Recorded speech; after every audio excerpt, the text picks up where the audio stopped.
চলতে চলতে চলতে চলতে বিজ্ঞানের উন্নতিতে যখন পেপারের আবিষ্কার হলো, কাগজের আবিষ্কার হলো, গাছের পাতা থেকে, চামড়া থেকে, পাথরের ফলক থেকে বিশ্বনবীর জবানিগুলো কালেকশন করে নিয়ে কাগজে লিপিবদ্ধ করা হলো। কাগজে লিপিবদ্ধ করে পুস্তক বানানো হলো। কি বানানো হলো? বই বানানো হলো, বই। এই বইয়ের কারবা নাম বুখারী শরীফ, কারবা নাম মুসলিম শরীফ, কারবা নাম তিরমিজি, কারবা নাম আবু দাউদ, কারবা নাম ইবনে মাজা, কারবা নাম নাসাই, কারবা নাম দারমি, কারবা নাম দারকুতনি, কারবা নাম বাইহাকি, কারবা নাম তিবরানি, কারবা নাম মুয়াত্তায়ে মালিক, কারবা নাম মিশকাতুল মাসাবি, কারবা নাম ইবনে হাব্বান, কারবা নাম আল হাকিম, কারবা নাম মুস্তাদরাক, কারবা নাম তারগিব, কারবা নাম সহিহুল হাসান। এইভাবে বিখ্যাত বিখ্যাত কেতাবের নাম লেখকেরা নামকরণ করেছেন।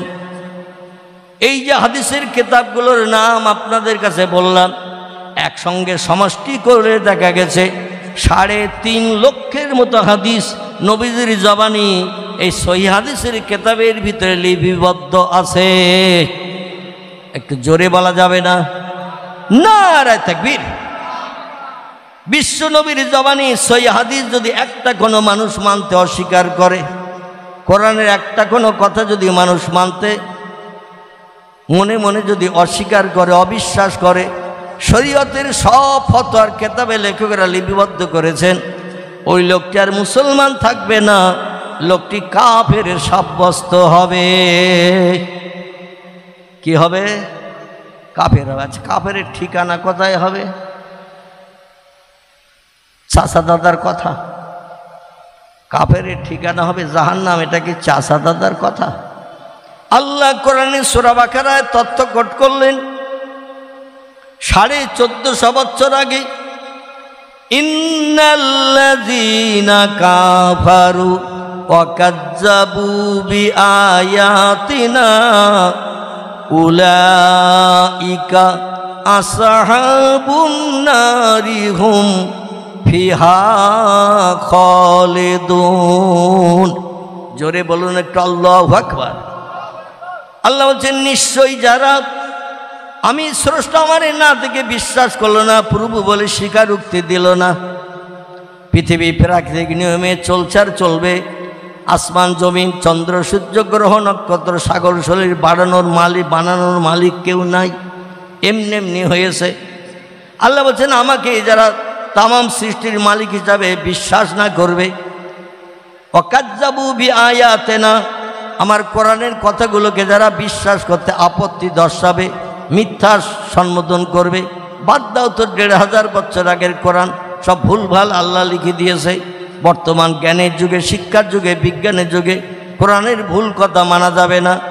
আল্লাহ কোরআনেই বলছেন, উলাইকা আসহাবুন নারি হুম ফিহা খালিদুন। জোরে বলুন একটু আল্লাহু আকবার।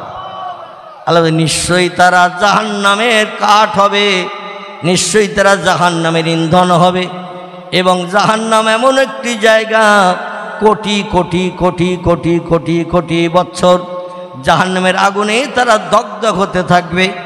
লা ইয়ামুতু ওয়ালা ইখরিজ ফিহা, জাহান্নামের কাঠ যারা হবে এদের আগুনে পুড়ে মরণ কোনো দিন হবে না। এবং কোনো বন্ধু এসে কোনো দিন বলবে না, এতদিন তোর খবর পাইনি তাই এখানে দগ্ধ হচ্ছিলি, গতকাল খবর পেয়েছি আজকে এসে গেছি, আর আগুনে পুড়তে হবে না, তোরে বার করে নিয়ে যাব। এরকম বন্ধু জাহান্নামীদের কেউ হবে নাকি? হবে? এই রকম বন্ধু জাহান্নামীদের কেউ হবে না। আল্লাহ বলছেন কে হবে আর কে হবে না, কোরআনে সে তথ্যটাও জানিয়ে দিয়েছে। উম্মতে মুহাম্মাদি শোনো, আল্লাহ বলছেন, ইয়াউমা ইয়াফিরুল মারউ মিন আখিহি ওয়া উম্মিহি ওয়া আবিহি ওয়া সাহিবাতিহি ওয়া বানিহি আল আখির। জোরে বলুন একটু আল্লাহু আকবার।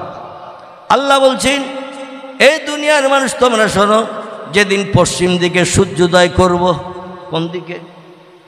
পৃথিবীর বিজ্ঞানীদের জিজ্ঞাসা করেন, সূর্য কি পশ্চিম দিকে উঠবে? বলে চিরন্তন নিয়ম পূর্ব দিকে ওঠে, পশ্চিমে ঢোকে। কোনোদিন এটা বিশ্বাস করা যাবে না। পৃথিবীর বিজ্ঞানীদের কথা বলছি। ওরা বলছে যেটা চোখে দেখি সেটা বিশ্বাস করি, যেটা চোখে দেখি না কোনোদিন আমরা বিশ্বাস করি না, মানি না।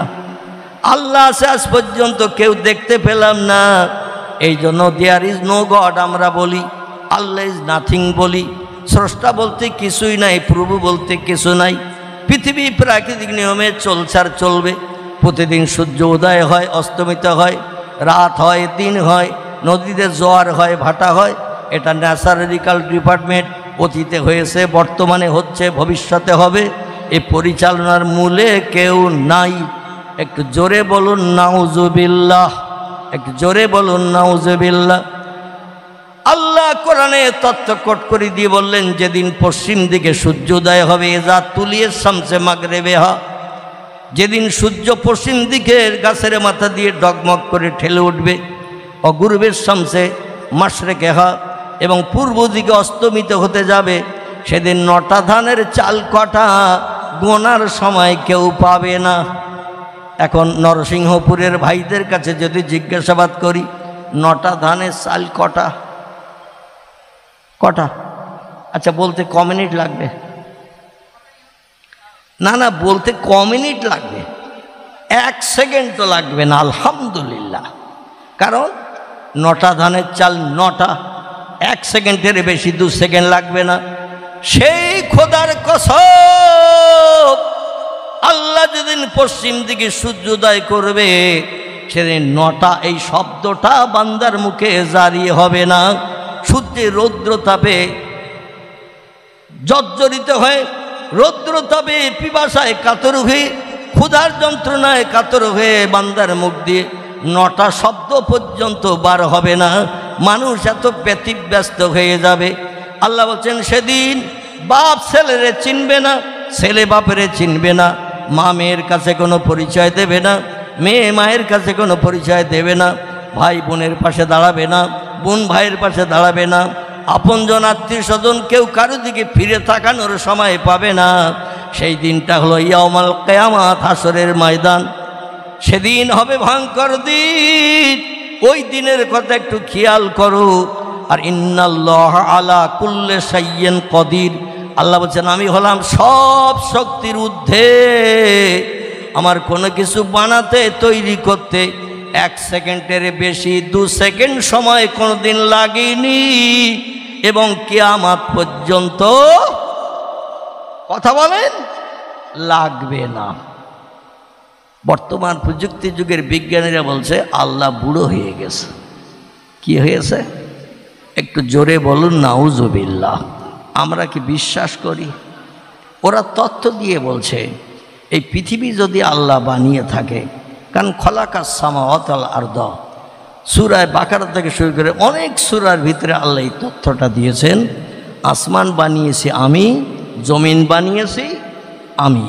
তোমাদের কোনো বিজ্ঞান, দর্শন, ইঞ্জিনিয়ার, ডাক্তার, মাস্টার, ভূতত্ত্ববিদ, ঐতিহাসিক, সাহিত্যিক কেউ এই পৃথিবীর জমিনে কিছুই বানায়নি। অতীতে যা কিছু হয়েছে সব আমারই হুকুমের মাধ্যমে হয়েছে। জোরে বলুন একটু সুবহানাল্লাহ। এই যুগের বিজ্ঞানীরা তত্ত্ব দিচ্ছে মানুষকে বোঝানোর জন্য। আল্লাহ যদি পৃথিবী বানিয়ে থাকে, তো আমরা রিসার্চ করে, গবেষণা করে, যন্ত্র মেশিন বানিয়ে দেখলাম পৃথিবীর বয়স 1.5 লক্ষ বছরের ওপরে হয়ে গেছে। কত বললাম? আগের যুগের বিজ্ঞানীরা নিত্য নতুন মেশিন বানিয়ে, যন্ত্রপাতি বানিয়ে, বিভিন্ন জীবজন্তুর হাড়, কঙ্কাল, গাছের ডালটাল, এটা ওটা, ঝোপঝাড়, জঙ্গল থেকে কিছু নিয়ে মেশিনে ফেলে রিসার্চ করে তত্ত্ব দিয়েছিল পৃথিবীর বয়স 10,000 বছর। কত? তার পরবর্তী বিজ্ঞানীরা বলল 15,000 বছর, তারপরের বিজ্ঞানীরা বলল 40,000 বছর, তারপরের বিজ্ঞানীরা বলল 50,000 বছর। তারপরে বিজ্ঞানীরা আরও উন্নত ধরনের মেশিন বানিয়ে জীবজন্তুর কঙ্কাল, ডাইনোসর থেকে শুরু করে জঙ্গলে বিভিন্ন জীবজন্তুর হাড়গুলো নিয়ে মেশিনে ফেলে রিসার্চ করে বলছে পৃথিবীর বয়স 1 লক্ষ বছর ছাড়িয়ে গেছে। বর্তমান 21শ শতাব্দীর যুগের বিজ্ঞানীরা বলছে আমরা আরও ভালো যন্ত্র মেশিন বানিয়ে রিসার্চ করে, গবেষণা করে দেখলাম পৃথিবীর বয়স 1.5 লক্ষ বছর ছাড়িয়ে গেছে। এখন এই দুনিয়ার বয়স টোটাল কত, এ তথ্যটা দিতে পারবে কে? একটু জোরে বলেন। আমরা যেটা দেখতে পাই না সেটা দেখতে পায় কে? আমরা যেটা শুনতে পাই না সবার আগে শুনতে পাই সেটাকে। আমরা যে কাজটা তাড়াতাড়ি করতে পারি না সকলের আগে সে কাজটা করতে পারেন কে? তিনি কোরআনে 1450 বছর আগে জানিয়ে দিয়েছেন, ইন্নাল্লাহা আলা কুল্লি শাইইন কদির। জোরে বলুন একটু আমিন। আল্লাহ বলছেন সব শক্তির ঊর্ধ্বে হলাম আমি। তোমরা যেটা দেখতে পাও না সেটা দেখতে পাই সবার আগে আমি। তোমরা যে কাজটা করতে পারো না, ঘন্টার পর ঘন্টা সময় লাগে, দিনের পরে দিন লাগে, আমি শুধু বলি ইন্নামা আমরুহু ইযা আরাদা শাইয়ান আইয়াকুলা লাহু কুন ফায়াকুন। জোরে বলুন আল্লাহু আকবার। সূরা ইয়াসিনের শেষ আয়াতের আগের আয়াত, কোরআনের 22 পারার শেষে আল্লাহ একটি সূরা কোট করেছেন। সূরাটির নাম সূরাতুল ইয়াসিন। কি নাম? সূরা ইয়াসিন। এই সূরা ইয়াসিনের শেষ আয়াতের আগের আয়াত আল্লাহ বলছেন, ইন্নামা আমরুহু ইযা আরাদা শাইয়ান আইয়াকুলা লাহু কুন ফায়াকুন। জোরে বলুন একটু আল্লাহু আকবার। আয়াতের অর্থ কি আমি শাব্দিক অর্থ বলি তাহলে আপনাদের বুঝতে সুবিধা হবে। আল্লাহ বলছেন, আমি আল্লাহ যখন কোনো বিষয়ে কোনো হুকুম করি, এজা আরাদা শাইয়ান, কোনো কিছু তৈরি করার পরিকল্পনা ইচ্ছা প্রকাশ করি, আইয়াকুল আলাহু, আমার জবান দিয়ে শুধু একটু বলি কুন, হ। কোন শব্দের বাংলা অর্থ হলো হ। ফায়াকুন, সঙ্গে সঙ্গে যেটা হতে বলি সেটা হয়। তোদের মতো ঘন্টার পরে ঘন্টা সময় লাগে না আমার কোনো কিছু বানাতে। নারায়ে তাকবীর। এই আল্লাহ এখন বুড়ো হয়ে গেছে তো নাকি? হ্যাঁ, বিজ্ঞানীরা বলছে 1.5 লক্ষ বছর যদি পৃথিবীর বয়স হয়, আল্লাহ তো তার আগে ছিল। আমরা যত দিন যায় আমরা বাচ্চা হই না বুড়ো হই। যত দিন যায় কৈশোর থেকে যুবক, যুবক থেকে বৃদ্ধ, বৃদ্ধ থেকে আবার লাঠি ধরা হয়ে যে কবরে ডাক দেয় আজরাইল, চলে যায় কবরে। ঠিক তো নাকি? কিন্তু বয়স বেশি হলে কেউ কৈশোরের বাল্যকালের বাচ্চা হয় না। ওরা বলে আল্লাহ যদি এই পৃথিবীর 1.5 লক্ষ বছর হয়েছে, আমরা মেশিন দিয়ে রিসার্চ করে দেখলাম, আর এর আগে আল্লাহ কত বছর ছিল সেটা তো আমরা বলতে পারবো না, কারণ আমরা আসমানের খবর রাখি না, যা খবর রাখি জমিনের খবর। ঠিক তো নাকি? ঠিক তো নাকি? আল্লাহ বলছেন, হুয়াল্লাযী খলাকা সাবআ সামাওয়াতিন তিবাকান। ও পৃথিবীর মানুষ, তোমাদের জ্ঞানের দৌরত্ব কত! বিজ্ঞান হয়েছ, ইঞ্জিনিয়ার হয়েছ, ডাক্তার হয়েছ, মাস্টার হয়েছ, ভূতত্ত্ববিদ হয়েছ, ঐতিহাসিক হয়েছ, সাহিত্যিক হয়েছ, কত নামি দামি জ্ঞানী তোমরা হয়েছ। একটু বলো তো উপরে আকাশ কটা?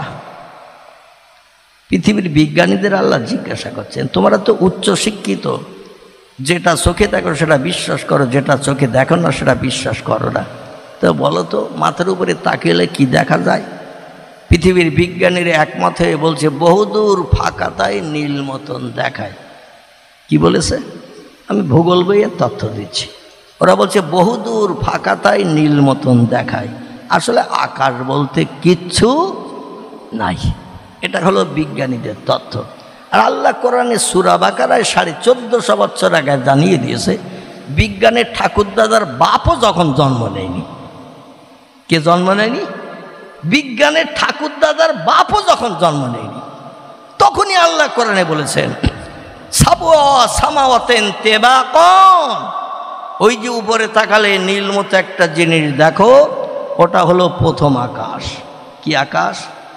ওই প্রথম আকাশ কিন্তু শেষ নয়, বরং এর পরও আমি আল্লাহ আকাশ বানিয়েছি আরও 6টি। তাহলে প্রথম আকাশ দিয়ে মোট আকাশের সংখ্যা কটি? সাবআ সামাওয়াতিন তিবাকান। আল্লাহ বলছেন 7টা আকাশ আমি উপরে স্তরে স্তরে বানিয়েছি। কেমন? তাফসীরে ফি জিলাল কোরআন লেখকের নাম আল্লামা কুতুব রহমাতুল্লাহ আলাইহি। যত তফসিরের কেতাব আছে এই তফসিরের কেতাবের ভিতরে কোরআনের তফসির, বুঝতে পেরেছেন? এই তফসিরের কেতাবের ভিতরে উচ্চ মর্যাদার তফসিরের কেতাব, নাম তার তফসিরে ফি জেলালিল কোরআন। লেখকের নাম আল্লামা কুতুব রহমাতুল্লাহ আলাইহি। তিনি বলছেন, পৃথিবীর মানুষ তোমরা শোনো, পয়গম্বর মুহাম্মদ রাসূলুল্লাহ যেটা চোখে দেখেছেন তোমাদের মতো সেটা বিশ্বাস করেছেন, জনগণের কাছে বলেছেন। যেটা চোখে দেখেনি নবী সে সম্পর্কে তথ্য দেয়নি। তবে আল্লাহ যখন ওহী পাঠিয়ে নবীজিকে কিছু জানিয়েছেন, নবীজি তখন সেই বিষয়ে তথ্য মানুষের কাছে পরিবেশন করেছেন। নবীজি এমনি এমনি তোমাদের মতো ধারণা করে কিছু বলেনি। এই জন্য কিয়ামত পর্যন্ত পয়গম্বর মুহাম্মদ রাসূলুল্লাহ একটা জবানি একটা কথা 3.5 লক্ষের মতো যে হাদিস আছে, একটা হাদিস মিথ্যা প্রমাণ করতে পারবে না। আল্লাহ পাক রব্বুল আলামিন পয়গম্বর মুহাম্মদ রাসূলুল্লাহকে জীবনের 53 বছর বয়সে রজব মাসের 26 তারিখের দিনগত রাত, কত বললাম? বিশ্বনবীর জীবনের 53 বছর বয়স। মক্কা নগরীতে নবীজি তখন বসবাস করছেন, মদিনায় তখন যান নাই। এই বছরে মক্কার কাবার চাতলে নবীজি শত্রুদের হাত থেকে নিষ্কৃতির জন্য ওরা যেখানে রসুলকে পাবেন সেখানে প্রহার করবেন, মারধর করবেন, অত্যাচার উৎপীড়ন করবেন। এমনকি শেষ পর্যায়ে এমন মিটিং করলো আবু জেহেল, আবু লাহাব, উমাইয়া বিন খালদ, সুফিয়ান ইবনে খালিদ হারবি, ওতবা, ওতাইবিয়া, শোয়াইবিয়া, ইকরামা, আবু সুফিয়ান, নাজ্জার, বড় বড় মক্কার প্রত্যেক লিডার মিটিং করে বলল, মুহাম্মদকে আর নুন তুলসী দেওয়া যাবে না, ওরে যেখানে পাওয়া যাবে সেখানে মেরে ফেলতে হবে। যতদিন যাচ্ছে গোপনে গোপনে মুহাম্মদের দলে লোক বাড়ছে। এখনো বর্তমান 21 শতাব্দীর যুগে মুসলমানদের ঘরের সংখ্যা বাড়ছে না কমছে। Japan, German, England, Holland, Poland উচ্চ শিক্ষিত। এই ভাই, এখানে গল্প করলে হবে না, এখানে কথা বললে হবে না, চুপ করে বসো। একটু মহব্বতে দরুদ শরীফ আল্লাহুম্মা উচ্চ রবে প্রাণ ভরে সাইয়্যিদিনা মাওলানা। হলো না। আমি যে মশানে আপনাদের দরুদ শরীফ শোনার চিন্তা ভাবনা করছিলাম সে মশান পাচ্ছি না। তাবারক মনে হচ্ছে আজকে নেই, আছে? হ্যাঁ, তো আমি তো পূর্বেই বলেছি লাভে লোহা পাওয়া যায়, বিনা লাভে তুলোর বস্তা কেউ মাথায় নিতে চায় না। তাবারক ভালো আছে না খারাপ? ভালো। আল্লাহু আকবার। আমার চাচাজি বলছে বিরিয়ানি। তো বিরিয়ানি যখন হাড়ের গায়ে, এই হাঁড়ির গায়ে হাড়ের খড়খড়ানি বিরিয়ানি রান্না করলে লাগে না? লাগে না। আর এই গোশতের হাড়ের খড়খড়ানি যখন হাঁড়ির গায়ে লাগে আলাদা একটা সৌরভ সুগন্ধ বার হয় না? হয় না? তো জলসার শেষে যখন সেই তাবারক বিরিয়ানি পরিবেশন হবে ইনশাল্লাহ, অত বিরিয়ানি চিন্তা করি, পরকালে চিন্তা এখন করতে হবে না। পরকাল কবে হবে তা ঠিক নাই। বিজ্ঞানীরা বলছে দুনিয়া হলো আনন্দের জায়গা, দুনিয়া হলো ফুর্তির জায়গা। যতদিন বেঁচে আসো আনন্দ করো, ফুর্তি করো, খাও আর মরো, মরণের পরে আর কিচ্ছু নাই। এরা হলো 4 ভাগ দর্শন। 12 ক্লাসে দর্শন শাস্ত্র ফিলোসফিতে 4 ভাগ দার্শনিকদের মত প্রকাশ করা হয়েছে। 12 ক্লাস এই 4 ভাগ দার্শনিকদের মত প্রকাশ করা হয়েছে ফিলোসফিতে। দুনিয়া হলো আনন্দের জায়গা, দুনিয়া হলো ফুর্তির জায়গা। যতদিন বেঁচে আছো আনন্দ করো, ফুর্তি করো, খাও আর মরো, মরণের পরে আর কিছু নাই। দার্শনিকের এই তত্ত্ব দিয়েই ক্ষান্ত হয় নাই। তারা বলছে দুনিয়া হলো ক্ষণস্থায়ী, আজকের আসো আগামীকাল থাকবে, এই সার্টিফিকেট আমরা দিতে পারবো না। আগামীকালের জন্য কোনো আশা যেন উঠিয়ে রেখো না। যখন মনে যে ইচ্ছা হবে সঙ্গে সঙ্গে ইচ্ছা পূরণ করো। কিছু প্রশ্নকারী বলল ইচ্ছা পূরণ করতে গেলে তো মাল লাগবে। কি লাগবে? মাল মানে কি? টাকা। আলহামদুলিল্লাহ আপনাদের মগজে তো ভালোই মাল আছে দেখতেছি। একটু তথ্য দেবেন তাহলে আমার 2-4 কথা বলতে সুবিধা হবে। আর যদি এতে কাবে নিয়ত করে বসেন আমার ওয়াজ মাথায় উঠে যাবে। একটু তথ্য দিলে আমি খুব খুশি হব। মাল লাগবে, মাল মানে টাকা।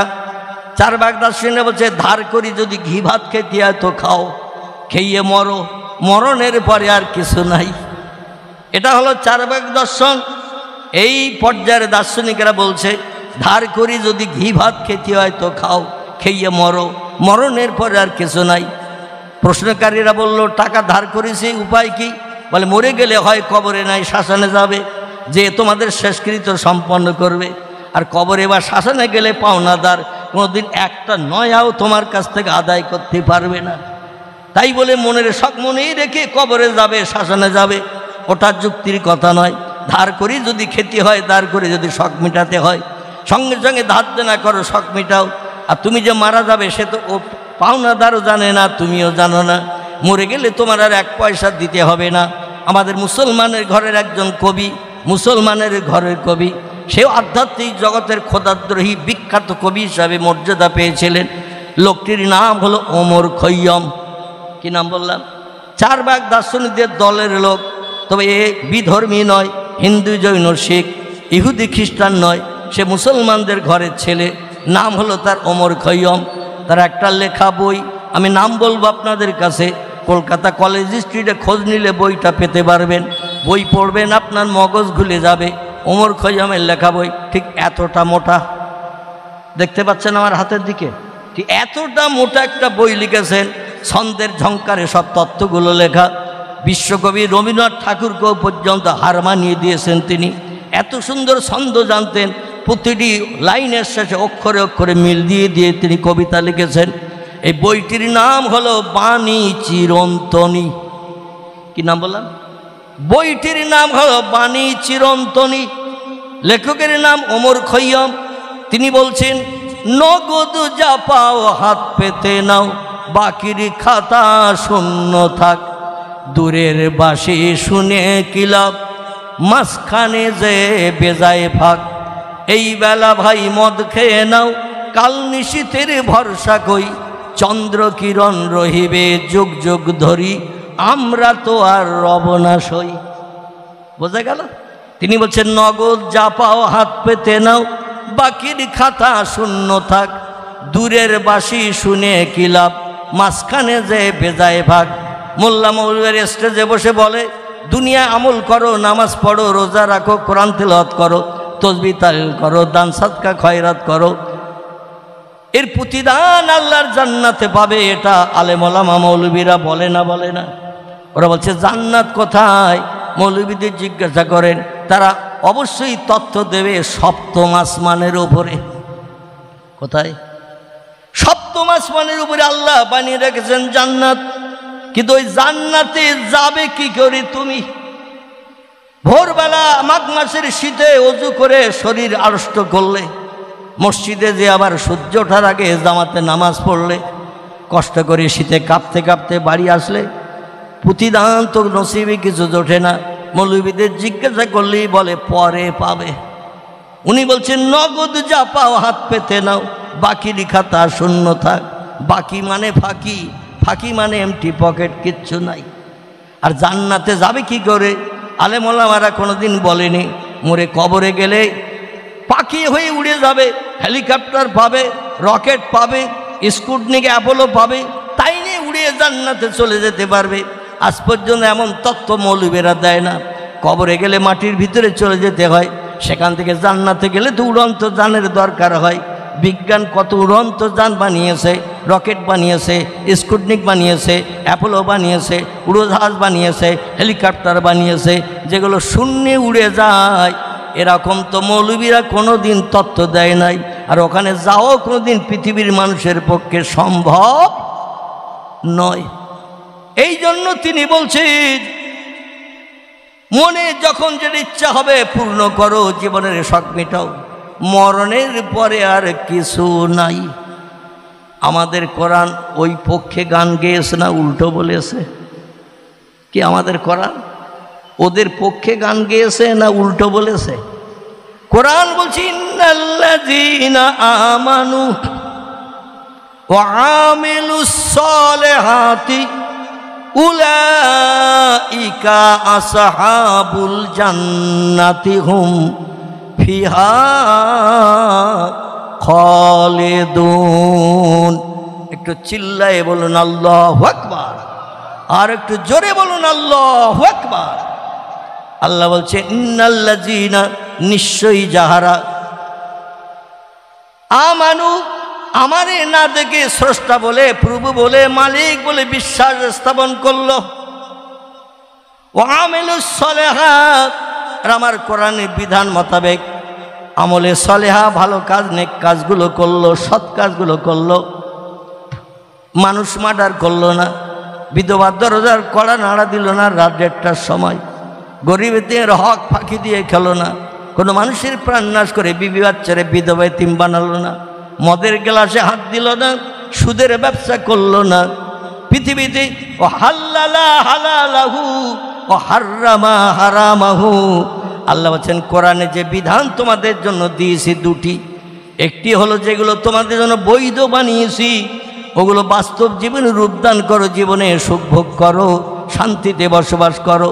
ও হাররামা হারামাহু, কোরআনে যেগুলো নিষিদ্ধকরণ করেছি, হারাম সাব্যস্ত করেছে, তা থেকে দূরে সরে থাকো। উলাইকা আসহাবুল জান্নাতি হুম ফিহা খালিদুন, এরাই হবে জান্নাতের অধিবাসী, স্বর্গের অধিবাসী, বেহেশতের অধিবাসী। অহুম ফিহা খালিদুন, যুগ যুগ যুগ যুগ যুগ যুগ ধরে জান্নাতের ভিতরে সুখ ভোগ করতে থাকবে তারা।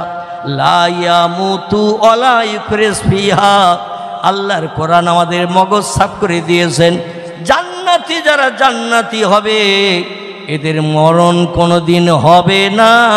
কোটি কোটি কোটি কোটি বছর ধরে জান্নাতে হুর গেলে মানতে নিয়ে আনন্দ ফুর্তি করে সুখে বসবাস করতে থাকবে। এক একটা যুবক পুরুষকে, তিরমিজি শরীফের হাদিস, পয়গম্বর মুহাম্মদ রাসূলুল্লাহ জানিয়েছেন, এক একটা যুবককে পরিষেবা দেওয়ার জন্য জান্নাতের ভিতরে বয়স করা হবে মেয়েদের 18 বছর। কত বললাম? 18 বছরে বয়স করা হবে। লক্ষ বছর পেরিয়ে গেল 19-এর মতো দেখাবে না, কোটি বছর পেরিয়ে গেল 21 বছরে মেয়ের মতো দেখাবে না, একই বয়সের থাকবে। এবং এক একটা বেটা ছেলে পুরুষের সেবা যত্নের জন্য জান্নাতের ভিতরে আল্লাহ হুর বরাদ্দ করবেন 70টা। কটা? একটু জোরে বলেন। ভয় হচ্ছে 70টা বউ কি করে নিয়ে জান্নাতে থাকবো? খেতে দিতে হবে না, পড়তে দিতে হবে না, আমার ভাইরা বাজার করতে হবে না, রোগ বেমারি হলে ডাক্তার দেখাতে হবে না। সেখানে জীবনে কোনো জান্নাতি পুরুষদের, জান্নাতি হুরদের রোগ বেমারি হবে না। জোরে বলুন সুবহানাল্লাহ। কোনো পোশাক লাগবে না, আল্লাহ পাক দামি দামি নামি দামি পোশাক জান্নাতি হুরদের পরিধান করাবেন আপনার আমার চোখে ভালো লাগানোর জন্য। জোরে বলুন সুবহানাল্লাহ। সেখানে শুধু আনন্দ আর আনন্দ, ফুর্তি আর ফুর্তি। মনে মনে ধারণা করবেন অমুক জিনিসটা খেলি ভালো হতো, সঙ্গে সঙ্গে সামনে এসে পরিবেশন হবে। আপনি নিজে কল্পনা করে বুঝতে পারবেন না। আমি তো চাইনি হুরেদের কাছে, শুধু মনে মনে ধারণা করলাম কত সুন্দর পাখি একটা উপর দিয়ে উড়ে যাচ্ছে, কত রকমের কালার রং তার দেহের বাজুতে পাকড়ায় আছে। এইরকম পাখির গোশত না জানি খেতে কত টেস্ট আস্বাদ হবে। মনে ধারণা করবেন, সঙ্গে সঙ্গে ভুনা রান্না হয়ে আপনার সামনে খানচায় হুরেরা পরিবেশন করবে। জোরে বলুন একটু সুবহানাল্লাহ। এর নাম হলো জান্নাত। এই জান্নাতের ভিতরে থাকবেন কোটি কোটি বছর ধরে, কারণ মরণ সব সৃষ্টির হবে একবার। কবার? একটু জোরে বলেন। সমস্ত সৃষ্টি পৃথিবীতে যত আছে, বর্তমান প্রযুক্তির বিজ্ঞানীরা নামি দামি যন্ত্র মেশিন বানিয়ে দূরের জিনিস কাছে দেখার মেশিন বানিয়েছে, আই গ্লাস বানিয়েছে, মানে দূরবীন বানিয়েছে। আমরা এই যে বসে আছি এই জলসায়, আমাদের চোখের সামনে হাজার হাজার জীবাণু পয়জন ঘুরে বেড়াচ্ছে, আমরা খালি চোখে দেখতে পাই। কিন্তু দূরবীন যন্ত্র চোখে লাগান, আপনার সামনে চোখের সামনে হাজার হাজার জীবাণু পয়জন, ক্ষুদ্রতি ক্ষুদ্র গুঁড়ো গুঁড়ো জীবাণু চোখের সামনে ঘুরে বেড়াচ্ছে, খালি চোখে দেখতে পাই না, দূরবীন চোখে লাগালে দেখতে পাওয়া যায়। জোরে বলুন একটু সুবহানাল্লাহ। বিজ্ঞানীরা বানিয়েছেন এই দূরবীক্ষণ যন্ত্র, বানিয়ে তারা বলছে, হায় রে, সব অজানা জিনিস জানলাম, সব জিনিস চোখে ধরলাম, আর এই পৃথিবী বানিয়েছে আল্লাহ। না জানি আল্লাহর চেহারাটা আজ পর্যন্ত কেউ দেখতে পেল না। আল্লাহ বলে, পাগলের দল, তোদের তথ্যটা সত্য নয়।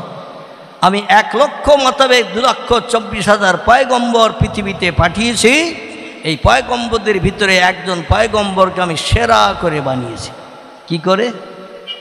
ওমা মুহাম্মাদুন ইল্লা রাসূলুন কদ খালাত মিন ক্বাবলিহির রাসূল। জোরে বলুন একটু আল্লাহু আকবার।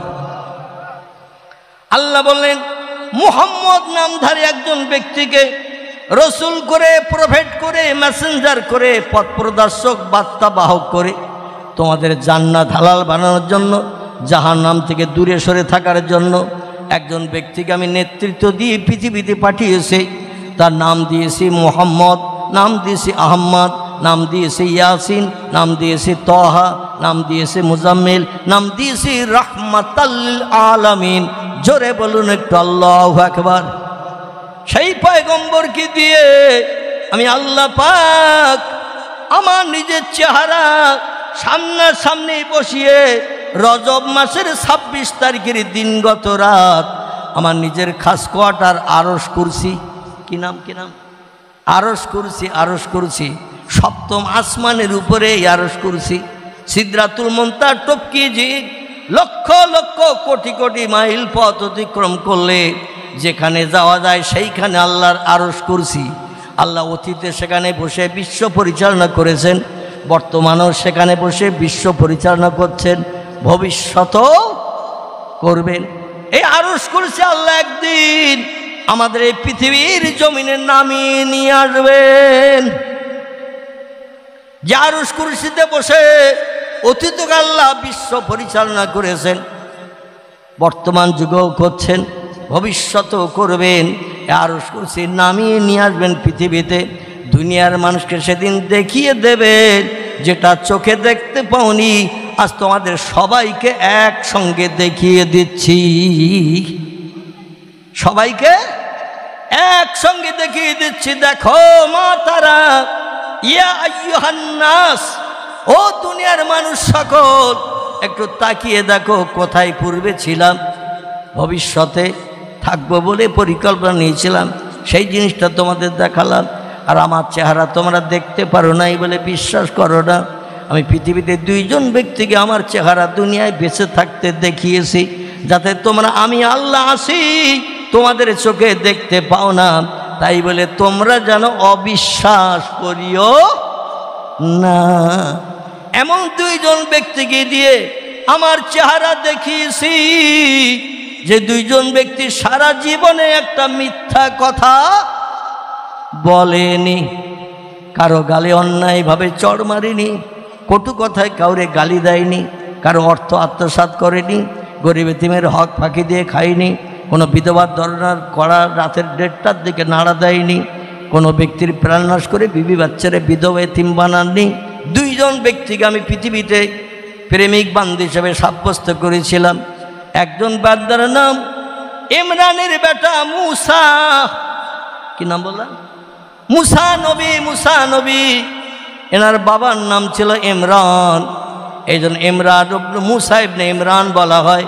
আল্লাহ বলছেন আমার চেহারা তারে দেখিয়েছিলাম, তবে তার চোখের পাওয়ার লো।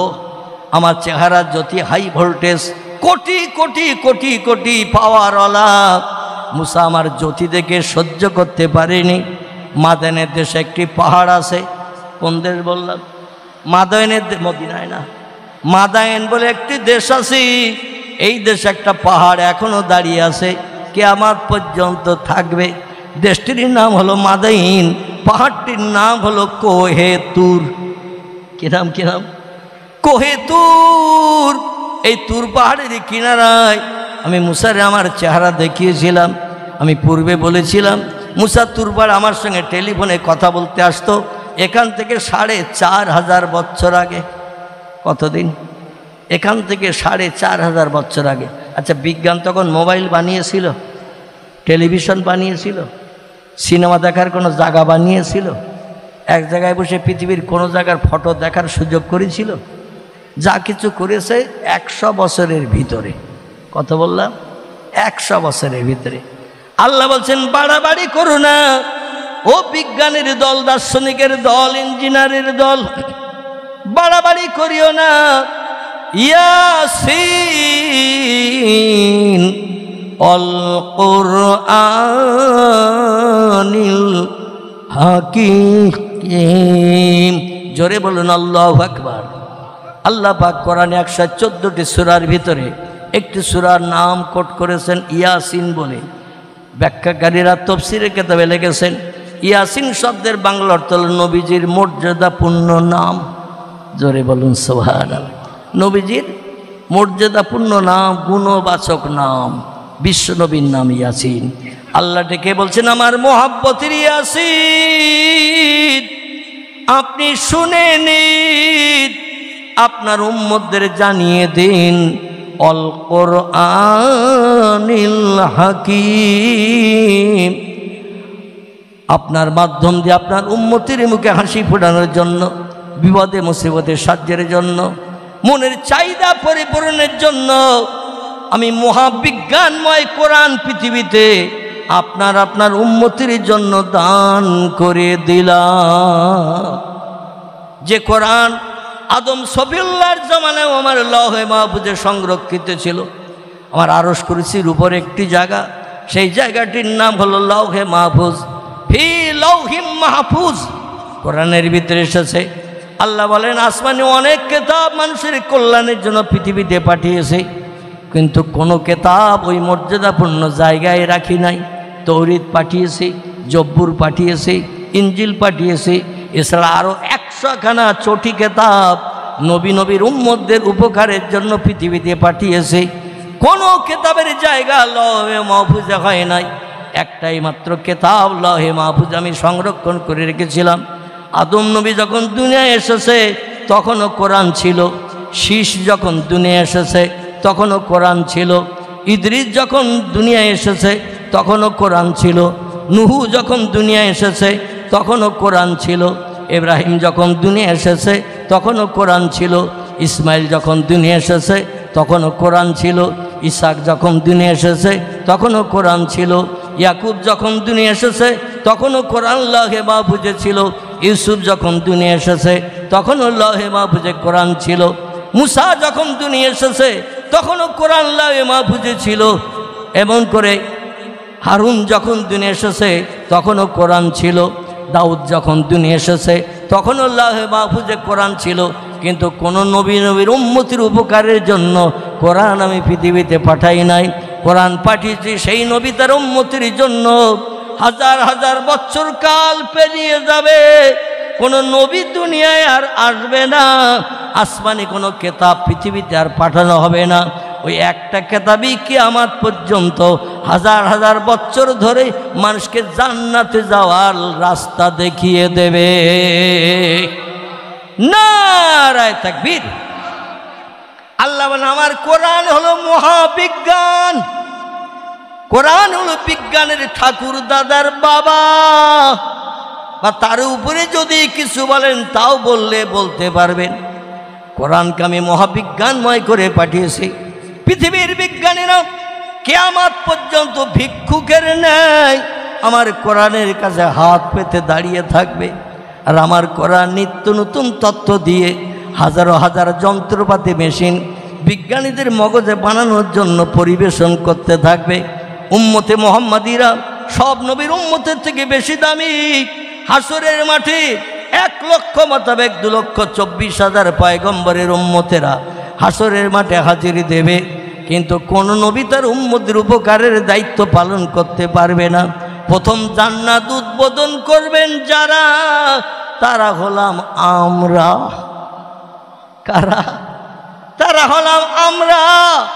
আল্লাহ পাক অতীতে যত পয়গম্বর পৃথিবীতে পাঠিয়েছেন সব পয়গম্বরের উম্মতেরা হাসরের মাঠে দাঁড়িয়ে থাকবে। সূর্য রৌদ্র সহ্য করতে পারবে না। জীব সূর্যের রৌদ্রে পিপাসায় নাভির নিচে পর্যন্ত লম্বা হয়ে বেরিয়ে আসবে। সূর্যের রৌদ্র তাপে মাথার চামড়া ভেদ করে, হাড় ভেদ করে ঘিনুগুলো টকবক করে, হাঁড়িতে আগুন দিয়ে রান্না করলে যেমন রান্না হয় ওই রকম করে ঘিনুগুলো টকবক টকবক করে ফুট নেবে। পৃথিবীর মাটিগুলো পানির নাই গলে যে রড জ্বালালে যেমন গুড় হয়, গুড়ের ফুট নাই, তামাম পৃথিবীর মাটি রড জ্বালানো গুড়ের মতো ওই রকম টকবক করে ফুট নেবে।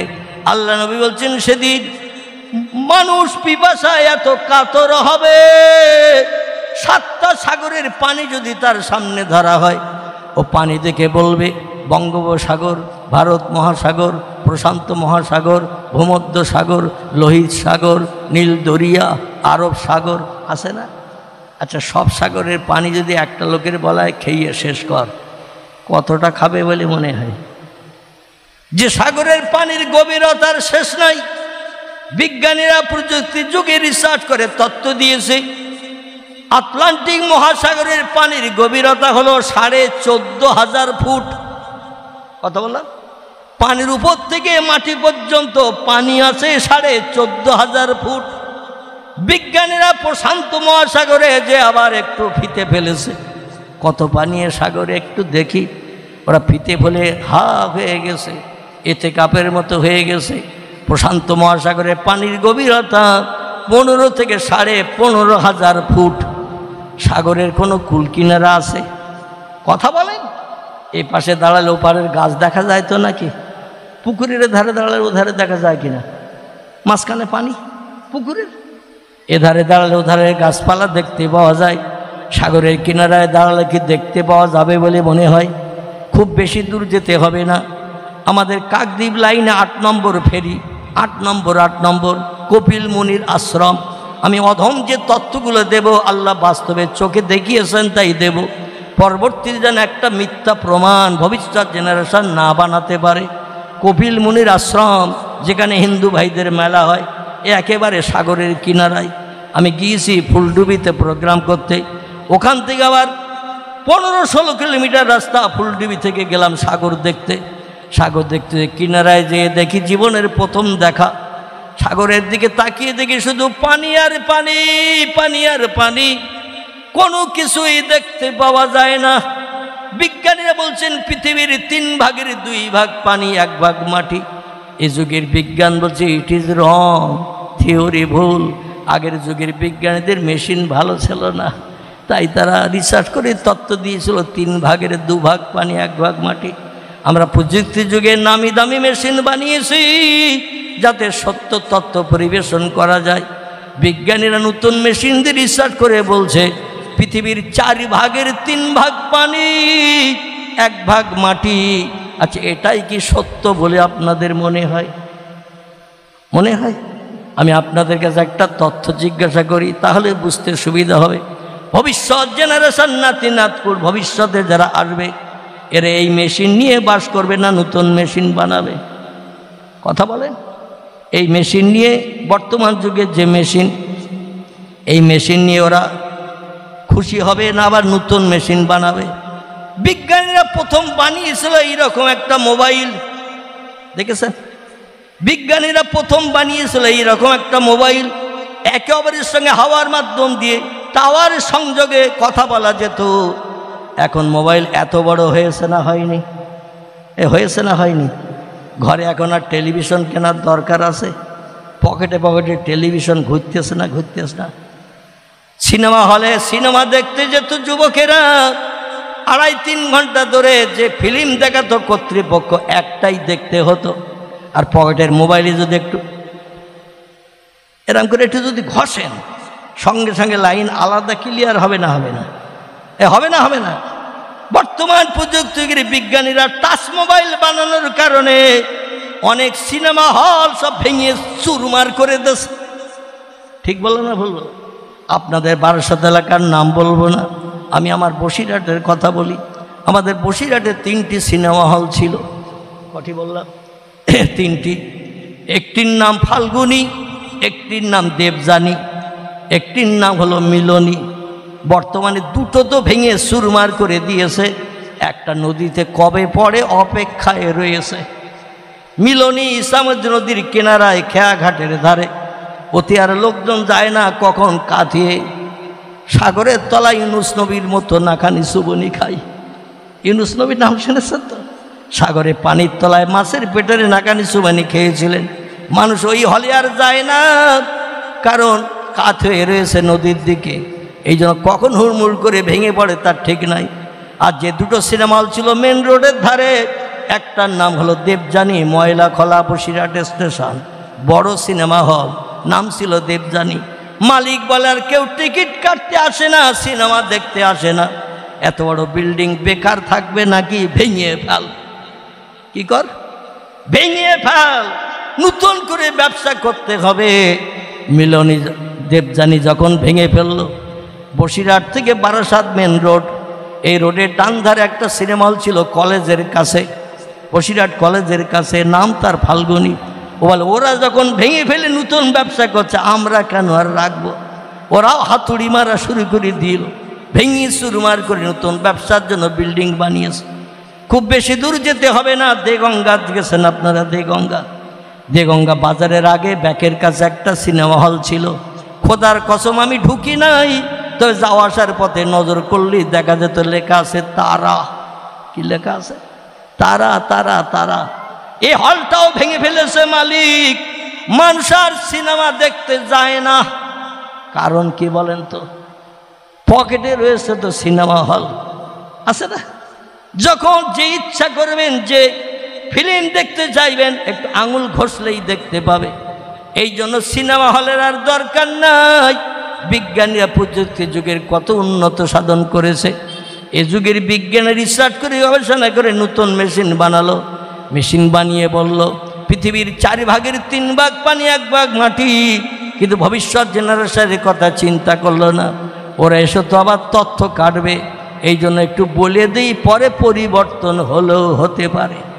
ভবিষ্যৎ জেনারেশন যারা আসবে, ওরা বলবে পুরনো মেশিন চলবে না, পুরনো গাড়ি চলবে না, নতুন গাড়ি ব্যবহার করব, নতুন মেশিন ব্যবহার করব।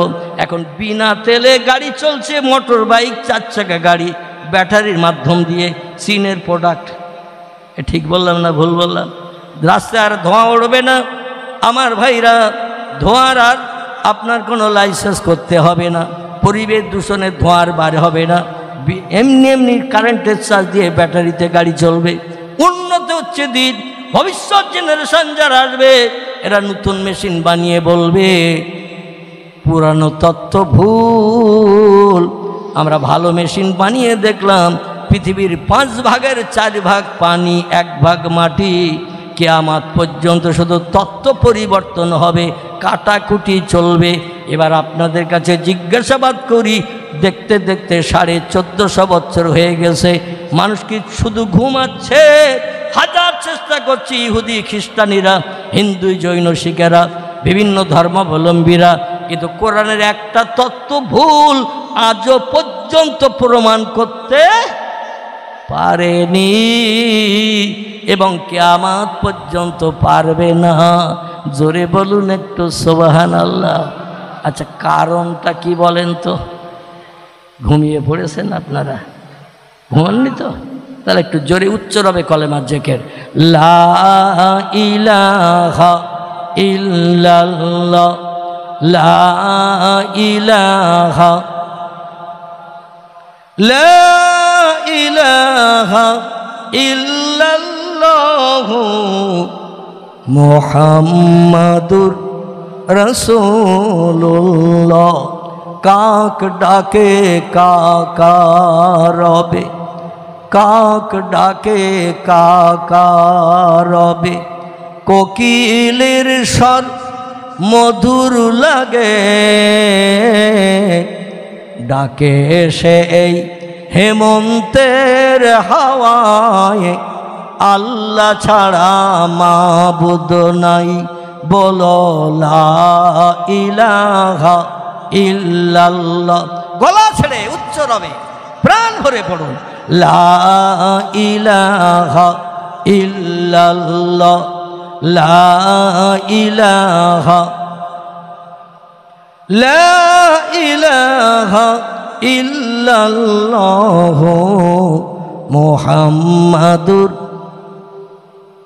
নবী বকর গারে সুরে, নবী বকর গারে সুরে, সেই নামের ওই জিকির করে, তাই না দেখে মাকড় সাথী জাল বুনিয়া যায়, কবুতর এসে পাশে বসে স্মরণ করে তাই বলো লা ইলাহা ইল্লাল্লাহ লা ইলাহা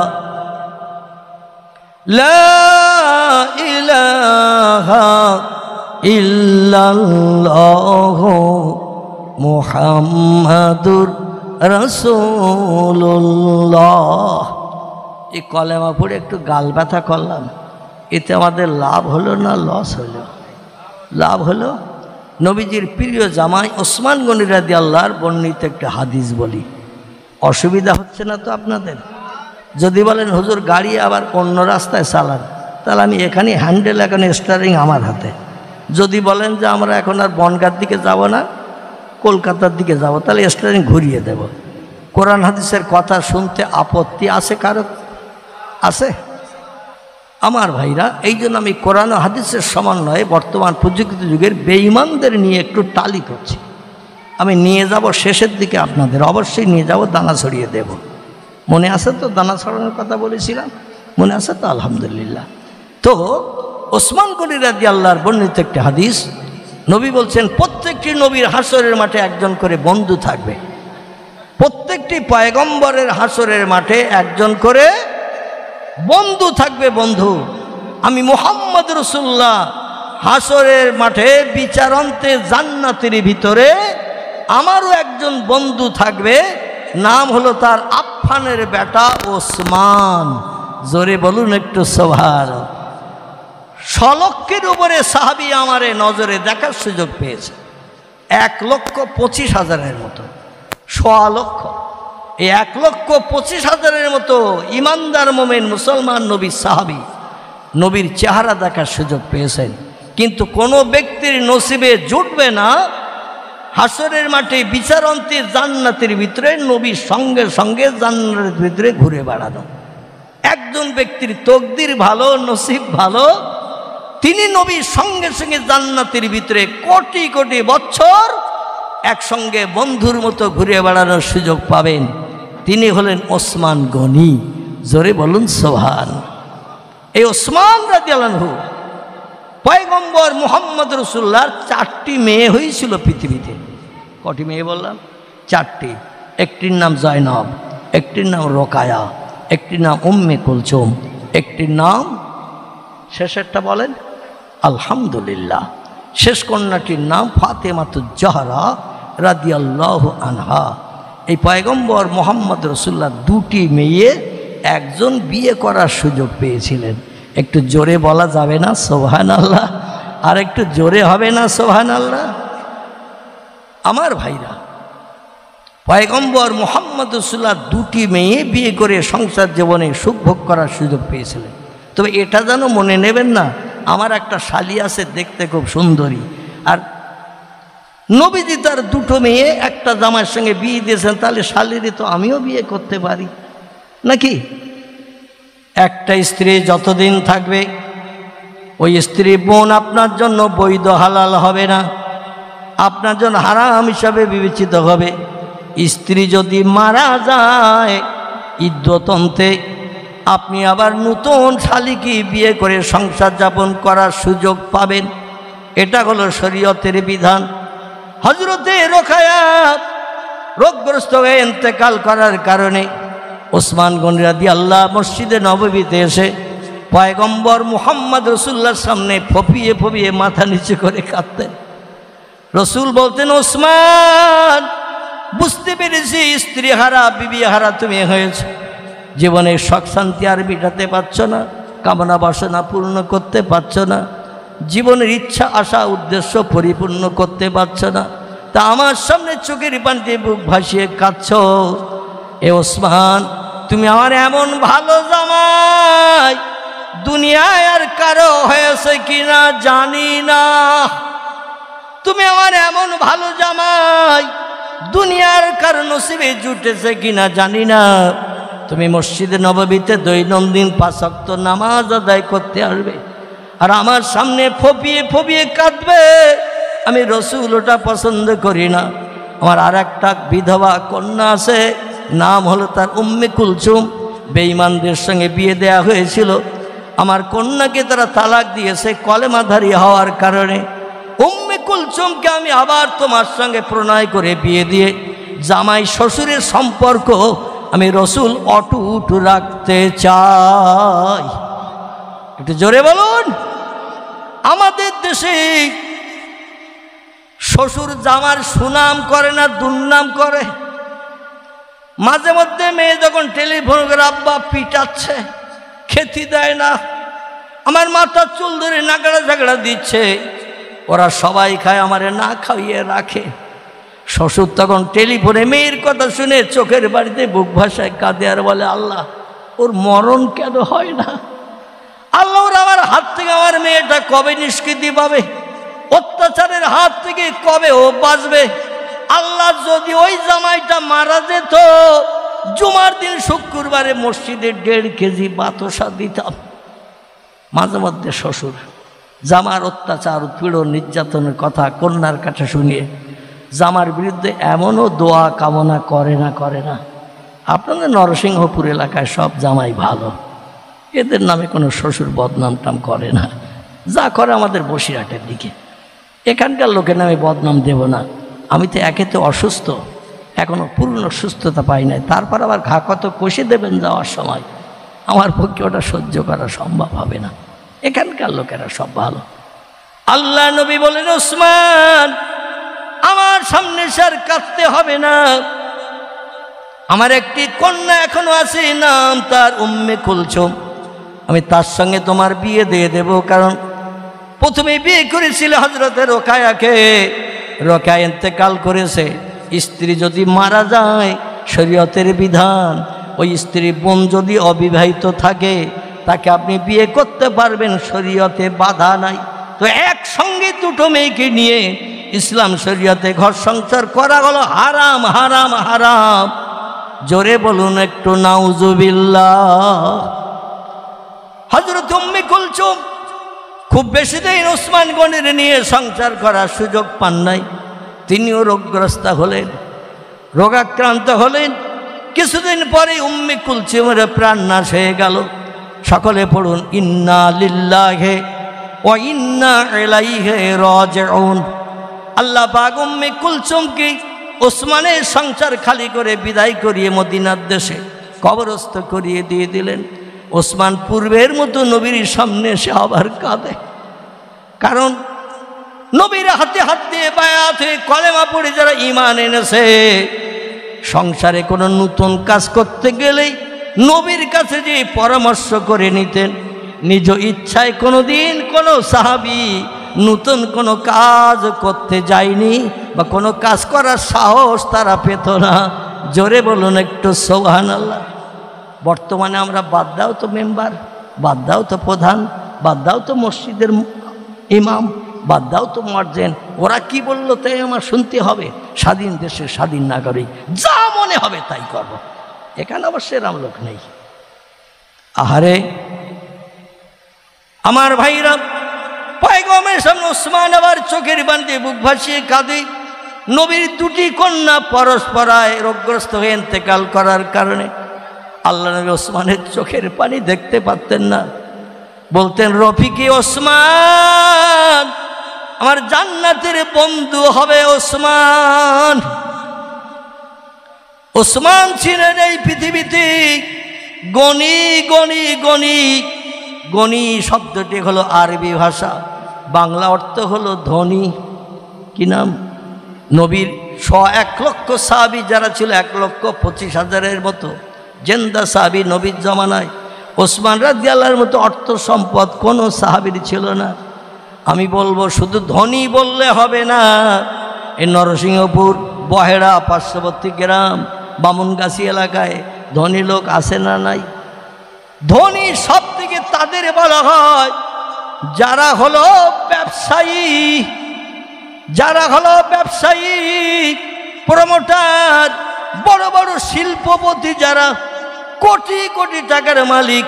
কত টাকা আছে তারা জানে না। শিল্পপতি যারা, যেমন টাটা বিড়লা, গোয়েঙ্কা কোম্পানি আছে না আমাদের দেশে, এদের কত কোটি টাকা আছে তারা নিজেই জানে না। এদের বলা হয় গণী, এদের বলা হয় কোরআনের ভাষায় শিল্পপতি। জোরে বলুন একটু সুবহানাল্লাহ। সেই ওসমান নবীর সামনে সে কাঁদছে। আল্লাহ নবী ওসমানের কান্নায় নিজেও কান্না শুরু করে দিয়েছেন। আমার দুটি কন্যা নিয়ে সংসার জীবনে সুখ ভোগের চিন্তা করল ওসমান, কিন্তু তকদির মন্দ, ভাগ্য খারাপ, দুটি কন্যাকে আল্লাহ উঠিয়ে নিলেন। আল্লাহ নবী ওসমানকে পাতা করে জড়িয়ে ধরে ওসমানের কান্নায় একত্রতা হয়ে রসুল বলছেন, ওসমান রে, আল্লাহ যদি আর কোন কন্যা সন্তান আমার রাখতো, আমি অন্য কোথাও বিয়ে না দিয়ে তোমার সঙ্গে আবার বিয়ে দিয়ে দিতাম। এটা হলো শ্বশুরের কাজ, শ্বশুরের কথা। আর আমরা এমন শ্বশুর যে আমার জন্য তাহাজ্জুদের নামাজ পড়ে দোয়া করি, আল্লাহ ওর ক্যান্সার দিয়ে তাড়াতাড়ি মারো, আল্লাহ ওর স্ট্রোক দাও, তাড়াতাড়ি মেরে দাও, মেয়েটা অন্তত ওর হাত থেকে বেঁচে যাক। এখানকার কোনো মেয়েরা অত্যাচারটার পায়টায় না, তো আমাদের ওদিকে পায়।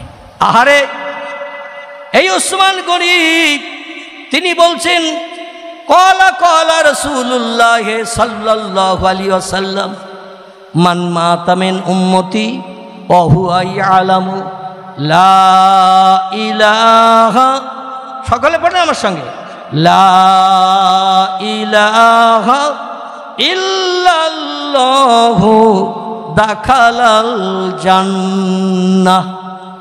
আমরা যখন কলেমা পড়ি, এই পর্যন্ত পড়ি না, ওর পরে আরেকটু জুড়ি, বুঝতে পারেনি? আমরা শুধু লা ইলাহা ইল্লাল্লাহ পড়ি না, ওর পরে আরেকটু জুড়ি, আরেকটু জুড়ি। কলেমার ভিতরে দুইজন ব্যক্তির নাম ভরে দিয়ে কলেমাটা পরিপূর্ণ করা হয়েছে। একজন হলেন তিনি তামাম বিশ্বব্রহ্মাণ্ড সব সৃষ্টিকে বানিয়েছেন যিনি, নাম কি তার? জান্নাত, জাহান্নাম, হুর, গেলেমান, ফেরেশতা কুল থেকে শুরু করে কীট পতঙ্গ, জীবজন্তু সব সৃষ্টি বানিয়েছেন যিনি, তিনি হলেন কলেমার প্রথম নামটা তার কি? আল্লাহ। আর কলেমার শেষে তার নাম লেখা সমস্ত মখলুক সৃষ্টির ভিতরে, ফেরেশতাদের থেকেও, হুর গেলেমানদের থেকেও, আরও নামি দামি রাজা, বাদশাহ, মন্ত্রী, যত পৃথিবীতে নামি দামি ব্যক্তিত্ব আছে, সবার থেকে যার মর্যাদা আল্লাহর কাছে শ্রেষ্ঠ। ওয়াইন্নাকা লাআলা খুলুকিন আযীম। জোরে বলুন একটু আল্লাহু আকবার। আল্লাহ নিজেই কোরআনে কোট করে দিয়ে বলছেন, যত সৃষ্টি চোখে দেখতে পাচ্ছ, যত সৃষ্টি চোখে দেখতে পাও না, সব সৃষ্টির ভিতরে ও আমার হাবিব আমিনার দুলাল মুহাম্মদ রাসূলুল্লাহ, তোমাকে আমি সব সৃষ্টির থেকে সেরা করে বানিয়েছি। তোমার মতো মর্যাদা, সম্মান কিয়ামত পর্যন্ত পৃথিবীতে কেউ পেতে পারেনি এবং ভবিষ্যতও পারবে না। হাদিসে কুদসির ভিতরে এসেছে, লাউলাকা লামা খলাকতুল আফলাক।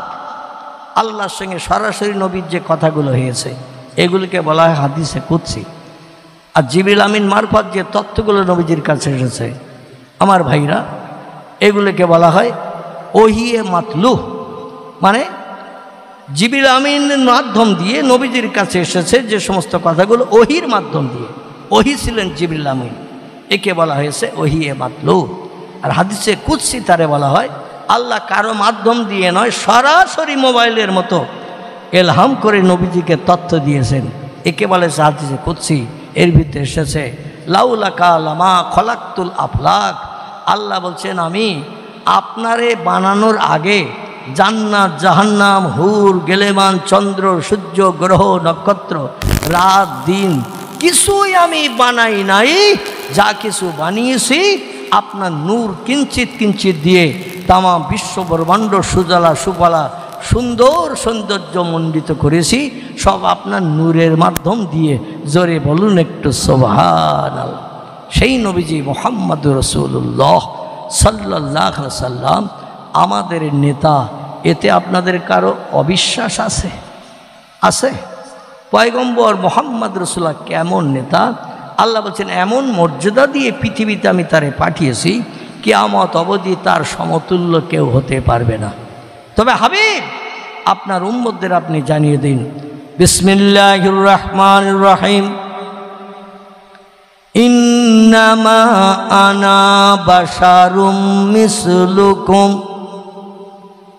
ইউহা ইলাইয়া আন্নামা ইলাহুকুম ইলাহু ওয়াহিদ। জোরে বলুন আল্লাহু আকবার।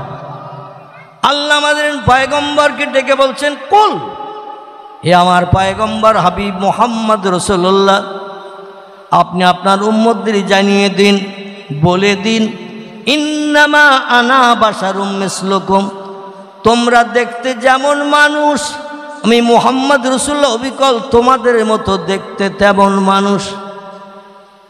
কোরআনের আয়াত। বর্তমান একবিংশ শতাব্দীর যুগে কিছু দলমত পথের মানুষেরা কোরআনের আয়াতটা নিয়ে রিসার্চ করে গবেষণা করে বলছেন, আমরা যেমন মুহাম্মদ রাসূলুল্লাহ তেমন, আমরা মরে গেলে কবরে পচে গেলে মাটির সঙ্গে মিশে যাই। মুহাম্মদও বেশক আমাদের মতো মানুষ হওয়ার কারণে তিনি 1450 বছর আগে মারা গেছে, তারও হাড়হাড্ডি রগরেশ আমাদের বাপসাদা দাদা মা খালা বোন যেমন পচে গলে যায়, কবের গর্ত হয়ে যায়, কিছুই দেখতে পাওয়া যায় না।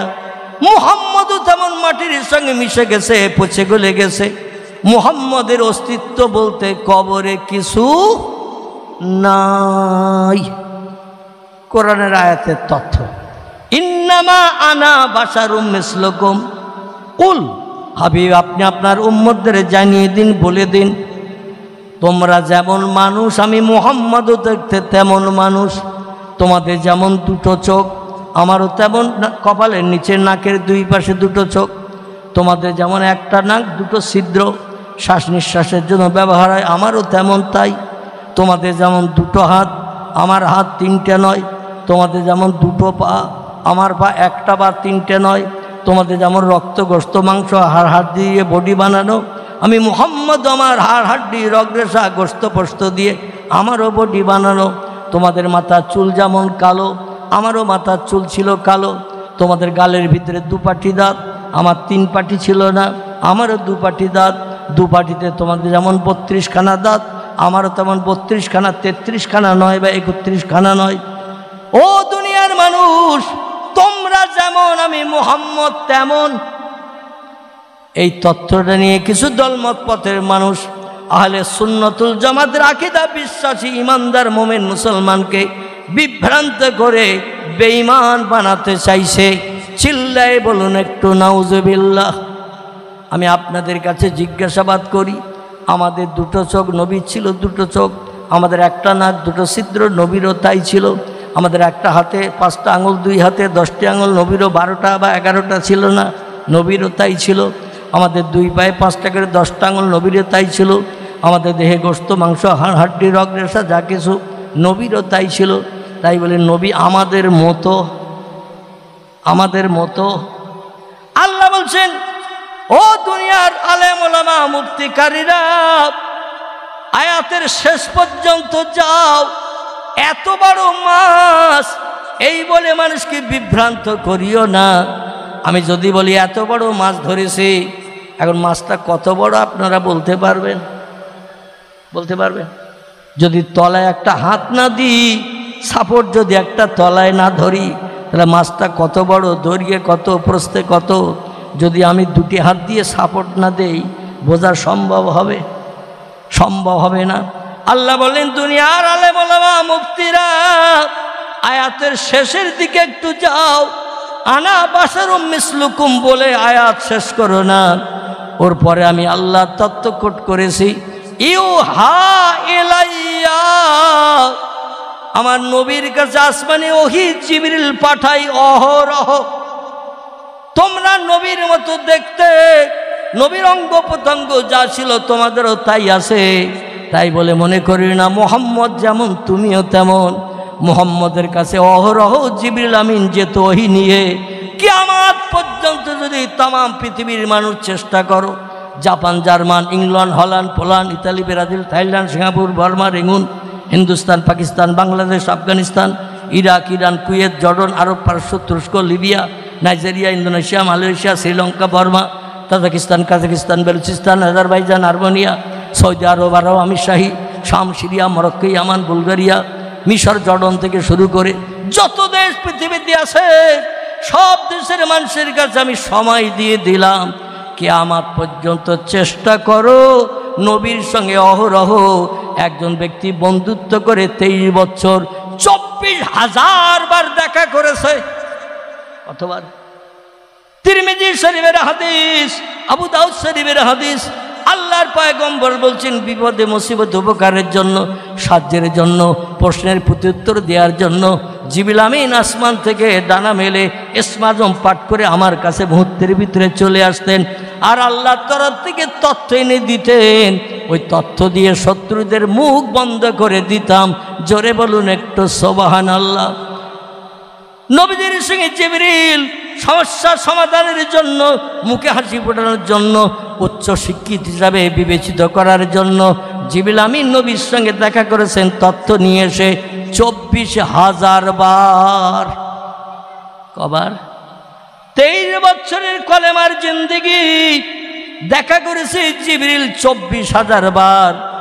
পৃথিবীর সব দেশের মানুষের সময় দিলাম পশ্চিম দিকে সূর্যটা পর্যন্ত, জিবরিলের সঙ্গে একটা বার তোমরা দেখা করে নাও। কবার? একবার জিবরিলের সঙ্গে দেখা করো, তাহলে বুঝবো নবী যেমন তোমরাও তেমন। নবীর মর্যাদা যেমন তোমাদের মর্যাদা তেমন, অতক্তি হবে না। কিন্তু কিয়ামত পর্যন্ত আমরা যদি চেষ্টা চালাই জিবরিলের সঙ্গে আমাদের কি দেখা হবে বলে মনে হয়? হবে তো? জিবরিলের সঙ্গে দেখা হবে না, তবে আরেকজনের সঙ্গে দেখা হবে জিন্দা অবস্থায়। বলতে পারেন তার নাম কি? আলহামদুলিল্লাহ। আলহামদুলিল্লাহ। মগজে আপনাদের মাল আছে। অনেক জলসায় দেখি সব চুপ করে এতেকাফে নিয়ত করে বসে থাকে। আল্লাহর আর কোন ফেরেশতার সঙ্গে দেখা? গতকালও মুর্শিদাবাদ ছিলাম, হরিহরপাড়া থানা, বেলডাঙ্গা থেকে 19 কিলোমিটার রাস্তা ডাইনের দিকে বর্ডার সাইডের দিকে যেতে হয়।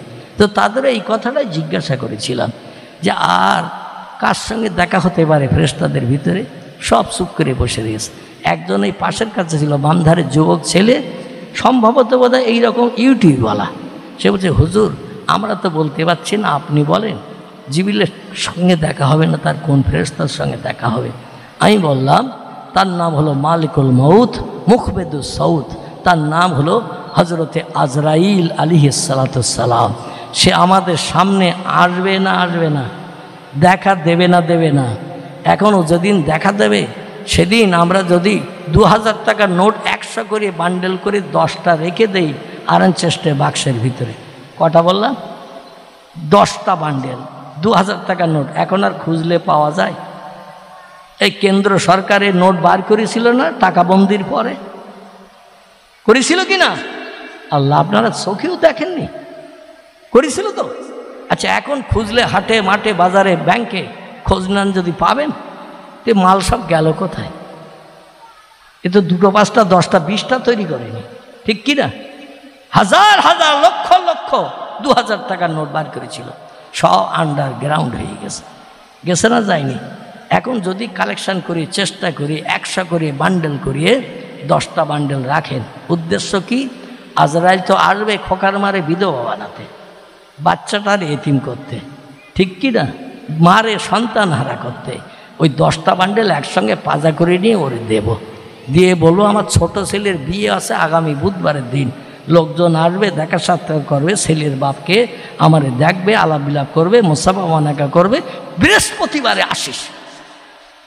এই 10টা বান্ডেল দিলাম। আচ্ছা, 2000 টাকার নোট 100 করে বান্ডেল করি, কলা খায়? তা আবারও খাবে না আপনাদের। 2000 টাকার নোট 100 করে বান্ডেল করলে কত হয়? কত? আল্লাহ, কত? 2 লাখ। 2 লাখ 100 করে বান্ডেল করলে 2000 টাকা নোট কত হয়? 2 লাখ টাকা হয়। তো 10টা বান্ডেল করলে কত লাখ? এই হিসাবও বলতে পারতেছেন না। 10 দুঃখ না 20। 20 লাখ টাকা যদি এলাকার প্রধানের সামনে একবার রাতের বেলা ধরেন, প্রধান রেখে বাড়ি যাবে তো নাকি? কথা বলেন। মেম্বারে যদি বলেন যে আমার এই কাজটা করে দিতে হবে, কি হবে না হবে জানি না, কাজটা তোমার করে দিতে হবে। ও নোট ফেলে বাড়ি যাবে, হবে না বলে? এখানে হয়তো বাড়ি যাবে, যে আমার পক্ষে সম্ভব না, করতে পারবো না। কিন্তু আমাদের বসিরহাট এলাকার লোক এ লাল নোট দেখলে কতদিন যে ঘুম হবে না তার ঠিক নাই। ও অবশ্যই দায়িত্ব নেবে, হোক বা না হোক, মাল আগে হাতাই, ঠিক কি না? আহারে, আজরাইলকে যদি এইরকম 10টা বান্ডেল দেন, আজরাইল নিয়ে চলে যাবে তো বলে মনে হয়? হ্যাঁ, যাবে? আমার ভাইরা, আমাদের নোটের দরকার, কারণ আমাদের খেতে হয়, ঘুমাতে হয়, পেশাব করতে হয়, পায়খানা করতে হয়, রোগ বেমারি হলে ডাক্তার দেখাতে হয়, ওষুধপত্র কিনতে হয়, টাকা ছাড়া হবে? বাংলাদেশের পদ্মার ইলিশ 1200 টাকা কেজি দাম, জিজ্ঞাসা করেছেন 1.5 কেজি করে ওজন। আপনাদের বহেড়ার হাটখলা না নরসিংহপুরের হাটখলা, ওই পেছনে জাগলিয়া হাটখলা, এখানে যদি বাংলাদেশের পদ্মার ইলিশ আসে, যেমন সুগন্ধ তেমন টেস্ট, 1200 টাকা কেজি, 1.5 কেজি ইলিশ। বন্ধুর কাছ থেকে ধার করে হলেও একজন অন্তত একখানা কিনে নিয়ে যাবে, দাম যদি 700 করিয়ে দেয়, ঠিক কি না? 1200 ইলিশ 700 করে দিলি অবশ্যই ধার করতে হয়, তাও করে একটা ইলিশ কিনে নিয়ে যাবে। জীবন সঙ্গিনীর মুখে হাসি ফোটাতে, বাচ্চার মুখে অন্তত ইলিশ মাছের ঝোল তুলে দিতে। আজরাইলের বিবি নাই, বাচ্চা নাই, খাওয়া নাই, ঘুম নাই, পেশাব নাই, পায়খানা নাই, তার কোনো জিনিসের প্রয়োজন নাই, এই জন্য তার টাকারও দরকার নাই। ফায়জা যা আজালুহুম লা ইস্তাখিরুনা সাআতাও ওয়ালা ইস্তাকদিমুন। জোরে বলুন একটু আল্লাহু আকবার। আল্লাহ বলছেন, যখন কোনো বান্দার সামনে আজরাইল হাজির হয়ে যাবে, লা ইস্তাখিরুনা সাআতাও ওয়ালা ইস্তাকদিমুন, 1 সেকেন্ড আগে 1 সেকেন্ড পরে মরণ কারো হবে না। আমার কোরআন কিয়ামত পর্যন্ত মিথ্যা বানাতে কেউ পারবে না। বেলা 10টা বেজে 15 মিনিট 11 সেকেন্ডে যদি কারো মরণ তকদিরে লিখে রেখে থাকি, ওই 10টা বেজে 15 মিনিট 11 জায়গায় 12 সেকেন্ড হবে না, কিংবা 10 সেকেন্ডে তার প্রাণনাশ করা হবে না, দেহ থেকে আত্মাটা বার করা হবে না। কারণ 1 সেকেন্ডের আগে পরে হলে কোরআন মিথ্যা হিসাবে বিবেচিত হবে। কিয়ামত অবধি, পশ্চিম দিকে সূর্য ওঠা অবধি আমার কোরআন চির সত্য হিসাবে বিশ্ববাসীর কাছে বিবেচিত থাকবে। একটু জোরে বলুন আমিন, একটু জোরে বলুন আমিন। যদি আজরাইল আসে, আমরা কেউ ফিরাতে পারবো না। কিন্তু পৃথিবীতে 2টি দলের মানুষ আজরাইলকে ফেরত পাঠানোর সুযোগ পেয়েছেন, ফেরত পাঠিয়ে দিয়েছেন। 2টি দলের মানুষ, তাদের কথা শুনতে আজরাইল বাধ্য হয়েছে। জোরে বলুন একটু সুবহানাল্লাহ। এই দল 2টির নাম বলবো না, সামনে আরেকদিন এসে বলবো। হ্যাঁ, তাহলে আপনার তো চালাক শ্রোতা দেখছি, একদিনই সব শুনে নেবেন, যাতে সামনে আর কোনোদিন মৌলবীর সঙ্গে চারিচক্ষের মিলন না হয়। দেখতে দেখতে আমার সময় শেষ হয়ে এসেছে, তবু তত্ত্ব 2টি দিই, কারণ আপনাদের মনে একটা আকাঙ্ক্ষা থাকবে, সুপ্ত বেদনা থাকবে। আমি অধম ওটা পছন্দ করি না। আল্লাহ কবরে যাত্রীকে আবার চেয়ারে বসার তৌফিক দিয়েছেন, এই জন্য কোটি কোটি কোটি কোটি সুজুদ শুকরিয়া সেই মহান প্রভুর দরবারে। আমাকে একদিন বাদ একদিন বসিরহাট থেকে কলকাতায় যেতে হয়েছে 3.5 বছর ডায়ালিসিস করতে। কত বাবা, 3.5 বছর একদিন বাদ একদিন কলকাতায় যেতে হয়েছে ডায়ালিসিস করতে। মানে হাতে চ্যানেল করে সুচ এক জায়গায় ফোটানো হতো, আরেক জায়গায় রক্ত শোধন হয়ে মেশিন দিয়ে আরেক জায়গায় ফুটিয়ে দেহে ঢোকানো হতো। প্রতিদিন একদিন বাদ একদিন 3 লিটার, 3.5 লিটার, 4 লিটার 200 পর্যন্ত পানি আমার দেহ থেকে একদিন বাদ একদিন বেরিয়েছে। ওজন হয়ে গিয়েছিল 46 কেজি। এখন এই হালকা পাতলা লোক বটে আমি, আমার ওজন এখন 59, 59.5 কেজি। আর ডায়ালিসিস করে করে আমার ওজন হয়েছিল 46 কেজি। গায়ের রং হয়ে গিয়েছিল একেবারে পুরো কালো, পুরনো কালো। এখন একটু ফর্সা মতো দেখাচ্ছে না? আমি খুব ফর্সা লোক না, তো মোটামুটি একটু সাদা মতো দেখাচ্ছে কিনা। আল্লাহ পাক এই কবরের যাত্রীকে গ্রামের 98% মানুষের ধারণা ছিল আমি অধম মৌলবী আর বাঁচব না। মসজিদের মাইকে কখন অ্যালাউন্স হবে মৌলবী মারা গেছে, জানাজা কখন হবে যে একটু জানাজা পড়ে বাসতলায় কবরে পুঁতে দিয়ে আসবো, এইরকম একটা চিন্তা ভাবনা ছিল। বাংলা একটা প্রবাদ আছে, রাখে আল্লাহ মারে কে, বলেন মারে আল্লাহ রাখে কে। এই প্রবাদটা যে 100% চির সত্য, আল্লাহ অধম কি দিয়ে সেটা প্রমাণ করে দিয়েছে। কত টেলিফোন আমার বাড়ি এসেছে, হুজুর মারা গেছে খবর শুনলাম, কথাটা সত্য।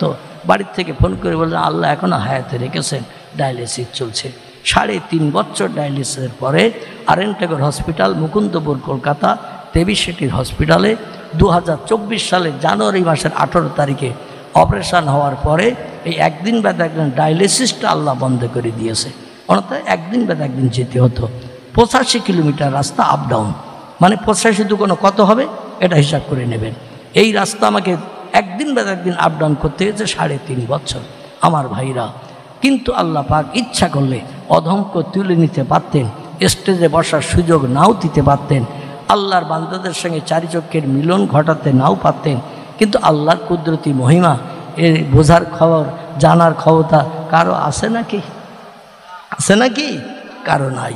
আসুন এবার আমি একটু তথ্য দেই।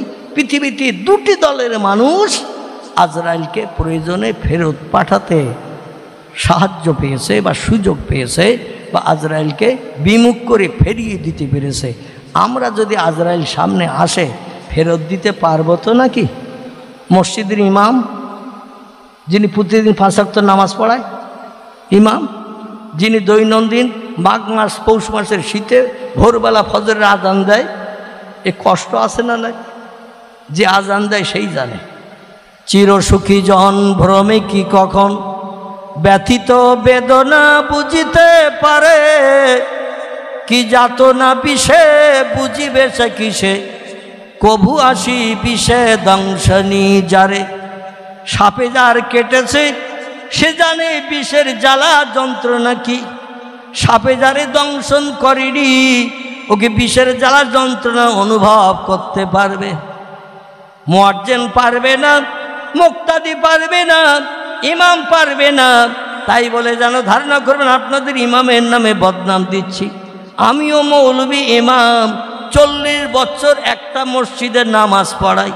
সম্ভবত আমার মসজিদের মুসল্লি এই ইউটিউবার ভাই বসে রয়েছে সামনে, সেই খিদিরপুর থেকে হাসনাবাদ থেকে এসেছে। আমার ভাইরা 1985 সাল থেকে নিয়ে বর্তমান 2025 এই লম্বা দিন মসজিদে ইমামতি করছি আমি। মাঝখানে 2 বছর 2.5 বছরের মতো ডায়ালিসিস চলাকালেও ইমামতি করতে গেছি, যখন শরীর সুস্থ ছিল, যখন আর হতো না, যেতে পারতাম না। কিন্তু আমিও কি আজরাইলকে ফেরত পারবো বলে মনে হয়? ফেরত পাঠাতে পারবো বলে মনে হয়? 2টি দলের মানুষ যারা আল্লাহর সঙ্গে বন্ধুত্ব করেছে, আল্লাহরে আপন বানিয়ে নিয়েছে, এদের পক্ষে সব কাজ করা সম্ভব। দল 2টির একটির নাম হলো নবী আম্বিয়ার দল, আর একটি দলের নাম হলো ওলি আউলিয়ার দল। বোঝা গেল? এই পৃথিবীতে চাষি, তাঁতি, কামার, কুমোর, সুতোর, ধোপা, নাপিত, ডাক্তার, কবিরাজ, হাকিম, জজ, মাস্টার, ইঞ্জিনিয়ার, বিজ্ঞান, দর্শন থেকে শুরু করে আলেম, হাফেজ, কারি, মুফতি, মসজিদের ইমাম, মুয়াজ্জিন, মুক্তাদি থেকে শুরু করে আমরা যত দলের মানুষ আছি আল্লাহর আপন বানাতে পারিনি। আল্লাহর আপন বানিয়েছি 2টি দলের মানুষ। একটি দলের নাম হলো নবী আম্বিয়ার দল, একটি দলের নাম হলো ওলি আউলিয়ার দল। একটু গলা ছেড়ে চিল্লায়ে বলুন আল্লাহু আকবার, আরো জোরে বলুন আল্লাহু আকবার। একজনকে বলা হয় নবী, বহুজনকে বলা হয় আম্বিয়া। একজনকে বলা হয় ওলি, বহুজনকে বলা হয় আউলিয়া। আল্লাহ কোরআনে তত্ত্ব কোট করে দিয়ে বলছেন বিসমিল্লাহির রহমানির রহিম, আলা ইন্না আউলিয়া আল্লাহ লা খাউফুন আলাইহিম ওয়ালা হুম ইয়াহজানুন। জোরে বলুন আমিন, আরো জোরে বলুন আমিন। আল্লাহ কোরআনে বলছেন, হুঁশিয়ার, আলা হুঁশিয়ার, সাবধান, ডেঞ্জার, বিপদ, খাতরা আছে উম্মতে মুহাম্মাদি তোমাদের জন্যে। দেখবেন ইলেকট্রিক পোস্ট দুটো যেখানে লাগা থাকে, ট্রান্সমিটার লাগানো থাকে, ওখানে দেখবেন লেখা থাকে ডেঞ্জার, ইংরেজিতে লেখা থাকে, হিন্দি ভাষায় লেখা থাকে বিপদ বা খাতরা লেখা থাকে না? দেখবেন বোর্ড লাগানো থাকে একটা, ওই বোর্ডে লেখা থাকে কেন হাত দেবে না, হাত দিলে কিন্তু বিপদ আছে, খাতরা আছে, ডেঞ্জার, চরম বিপদগ্রস্ত হবে তুমি, তোমারে এসে কেউ ছাড়াতে পারবে না, ধরলে সেও মরবে। ঠিক না বলুন? ইলেকট্রিক তারে হাত দিলে এই জন্য একটা সাইনবোর্ড ওই ট্রান্সমিটারের কাছে ওরা লাগিয়ে রাখে। আল্লাহ বলছেন ওই রকম তারে হাত দিলে যেমন তোমারে মোহব্বত করবে, স্ত্রী আর কত ভালোবাসে তোমারে, মা আর কত ভালোবাসে, একটাবার ইলেকট্রিক তারে হাত দিয়ে দেখো মোহব্বত করে কি করে তোমারে জড়িয়ে ধরে, দেহের রক্ত না বার হওয়া পর্যন্ত, টেনিয়ে না নেওয়া পর্যন্ত ও ছাড়বে বলে মনে হয়? হ্যাঁ, ইলেকট্রিক তার যদি একবার হাতের কানেকশান পায়, দেহের রক্ত চুষে শেষ করে না নেওয়া পর্যন্ত আপনার সঙ্গে শত্রুতা করবে না। আচ্ছা, চুষে যদি রক্তগুলো সব খেয়ে নেয়, তারপরে বাড়ি যেয়ে বোর স্বামী হওয়া যাবে তো নাকি? যাবে না? আল্লাহ বলছেন হুঁশিয়ার, সাবধান, ডেঞ্জার, বিপদ, খাতরা আছে উম্মতে মুহাম্মাদি তোমাদের জন্য। কি খাতরা?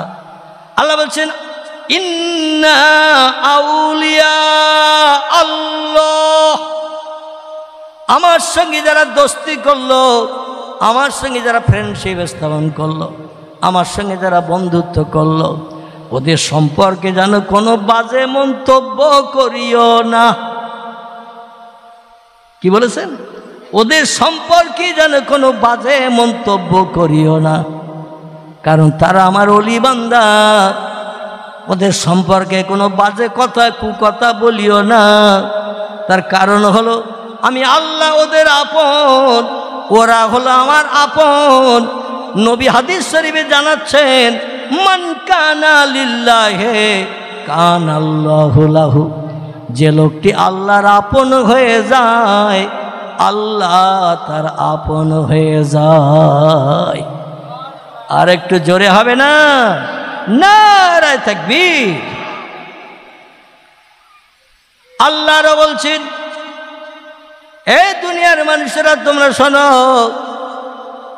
ওয়ালা তাকাফু ওয়ালা তাহজান, কোনো ভয় তাদের নাই, কোনো চিন্তা রাতের বেলা ঘুম কামাই করে করার দরকার নাই।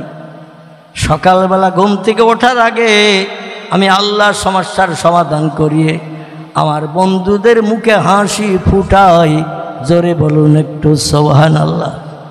বন্ধু হলেন নবীর দল, বন্ধু হলেন অলির দল, এর আজরাইলকে পর্যন্ত ফিরিয়ে দিতে পেরেছে। আমরা কি পারবো? একজন নবীর নাম করি আর একজন অলির নাম বলি, আমার বক্তব্য আজকের মতো শেষ করব। আর সময় শেষ হয়ে গেছে। ডাক্তারির নির্দেশ আমার 1.5 ঘন্টার বেশি বক্তব্য না করা, কিন্তু হয়ে যায় অনেক সময় 2 ঘন্টা 2.5 ঘন্টা হয়ে যায়। পরে বুঝতে পারি শরীর খুব দুর্বল হয়ে গেছে, কিন্তু বক্তব্য রাখতে থাকতে আমি বুঝতে পারি না যে কি অসুবিধা পরে হবে। যাই হোক, অধমের জন্য দোয়া করবেন, আল্লাহ যেন সমাজের মানুষকে সুপথ দেখানোর মতো বক্তব্য রাখার তৌফিক দান করেন। সকলে বলুন আমিন। একজন নবী আজরাইলকে ফেরত দিয়ে দিয়েছেন। পৃথিবীর কোনো দেশের মানুষ যেটা পারবে না, অসম্ভব, পয়গম্বরদের জন্য সেটা সম্ভব। এই নবীটার নাম মুসা ইবনে ইমরান। কি নাম বললাম? মুসা ইবনে ইমরান। পূর্বে যার কথা বলছিলাম আমি খুব সংক্ষেপে তার কথা বলছি। একদিন আজরাইল এসেছেন, আল্লাহ মুসার নবীরে তুর পাহাড়ে এলহাম করে দিয়েছেন, আগামীকাল সকালবেলা অমুক পাহাড়ের কিনারা দিয়ে সামনে যাবে, গেলে আমি একটি তথ্য তোমারে দেব, আমি তোমাকে একটি তথ্য দেব। মুসা নবী তুর পাহাড় থেকে কথা শুনিয়ে এসে পরের দিন সকালবেলা বিবি সবুরাকে বললেন আমি একটু অমুক পাহাড় থেকে সামনের দিকে এগিয়ে যাচ্ছি, আল্লাহর সঙ্গে গতকাল কথা হয়েছে তুর পাহাড়ে, সেখানে আল্লাহ কোনো বিষয় আমাকে জানাবেন, তথ্য দেবেন বলেছেন, এই জন্য তুমি বাড়িতে ঘরকন্যা করো, কাজকর্ম করো, আমি যাচ্ছি। মুসা নবী আল্লাহর কথা বাতাবে, সে পাহাড়ি কিনারা দিয়ে যাচ্ছে। আর আল্লাহ বলেন, ইজহাবি আজরাইল ইলা মুসা, এ আজরাইল, আমার মুসা আসছে, ওই পাহাড়ের কিনারা দিয়ে সামনের দিকে আসছে। গতকালকে আমি বলে দিয়েছি আসার কথাতে আসছে। আল্লাহর হুকুম নবীরা পালন করে না, করে না, করে না, করে না। আল্লাহর হুকুম প্রত্যেকটি নবী পালন করে এই পৃথিবীতে নজির দেখিয়েছেন। এজন্য হাসরের মাঠে ওদের কোনো হিসাব নিকাশ হবে, ওদের কোনো হিসাব নিকাশ হবে না। বিনা হিসাবে নবীরা জান্নাতে যাবে। জোরে বলুন একটু সুবহানাল্লাহ। এই নবী মুসা সামনের দিকে যাচ্ছেন, আর আল্লাহ বলে দিলেন, ইজহাবি আজরাইল ইলা মুসা, আজরাইল পৃথিবীর জমিনে চলে যাও, ইজহাব ইলা দুনিয়া, পৃথিবীতে চলে যাও, ওই পাহাড়ের কিনারা দিয়ে আমার মুসা আসছে, তুমি সামনে যেয়ে দেখা করো। আজরাইল সাল্লাল্লাহু বলছেন, মাহালুকে মাকবরেকে, ইয়া রব্বি, আল্লাহ কি জন্য আমি যাব, দেখা তো করবো, মুসা আসছে আমি যাব, দেখা হবে। তারপর আল্লাহ বলছেন যে দেখা হবে, তখন ওরে বলবে যে যেখানে দেখা হবে ওখানে দাঁড়িয়ে যেতে, আর তুমি চাবি মোড়া দিয়ে প্রাণটা নাশ করে দিয়ে দেবে। চাবি বোঝেন তো, মৃত্যুর জাখানদানি চাপিয়ে দিয়ে তার প্রাণ নাশ করবে, দেহ থেকে প্রাণটা বার করে নেবে। এখন আল্লাহ সাল্লাম এই তথ্য মাহবুদের কাছে শুনেছেন। আচ্ছা, ফেরেশতারা আল্লাহর হুকুম কোনোদিন অমান্য করেন বলে মনে হয়? ফেরেশতারা আল্লাহর হুকুমের খেলাপ করেন বলে মনে হয়? কোরআন এসেছে, ওয়াইয়াফআলুনা মা ইউমারুন, আল্লাহ যখন যেটা বলেন ফেরেশতারা সঙ্গে সঙ্গে সেই কাজটা রূপদান করে আল্লাহরে খুশি করেন। জোরে বলুন একটু সুবহানাল্লাহ। তো আজরাইল সামনে আসছে আর মুসাইর দিক থেকে যাচ্ছে।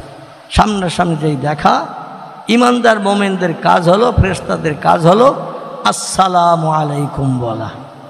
কি বলা? আসসালামু আলাইকুম, এই কথা বলা। আজরাইল প্রথমেই সালাম দিয়ে দিয়েছেন, আসসালামু আলাইকুম। মুসা নবী সালামের আওয়াজ শুনে সামনের দিকে তাকিয়ে দেখে একজন আগন্তুক লোক আসছে। আজরাইল একটা মানুষের চেহারা নিয়ে আসে। উনি বলছেন, ওয়ালাইকুম আসসালাম, মান আনতা মা ইসমুকা ইয়া আখি, আপনি কে, আপনার পরিচয় কি? এ দেশে কম বেশি আমি ঘুরি ফিরি, দিনের দাওয়াত দেই, কলেমার কথা বলি, মোটামুটি এদেশের মানুষকে কম বেশি চিনি, কারণ আমাদের মগজ সাপ, যারা একবার দেখি তারা আমি আর ভুলি না।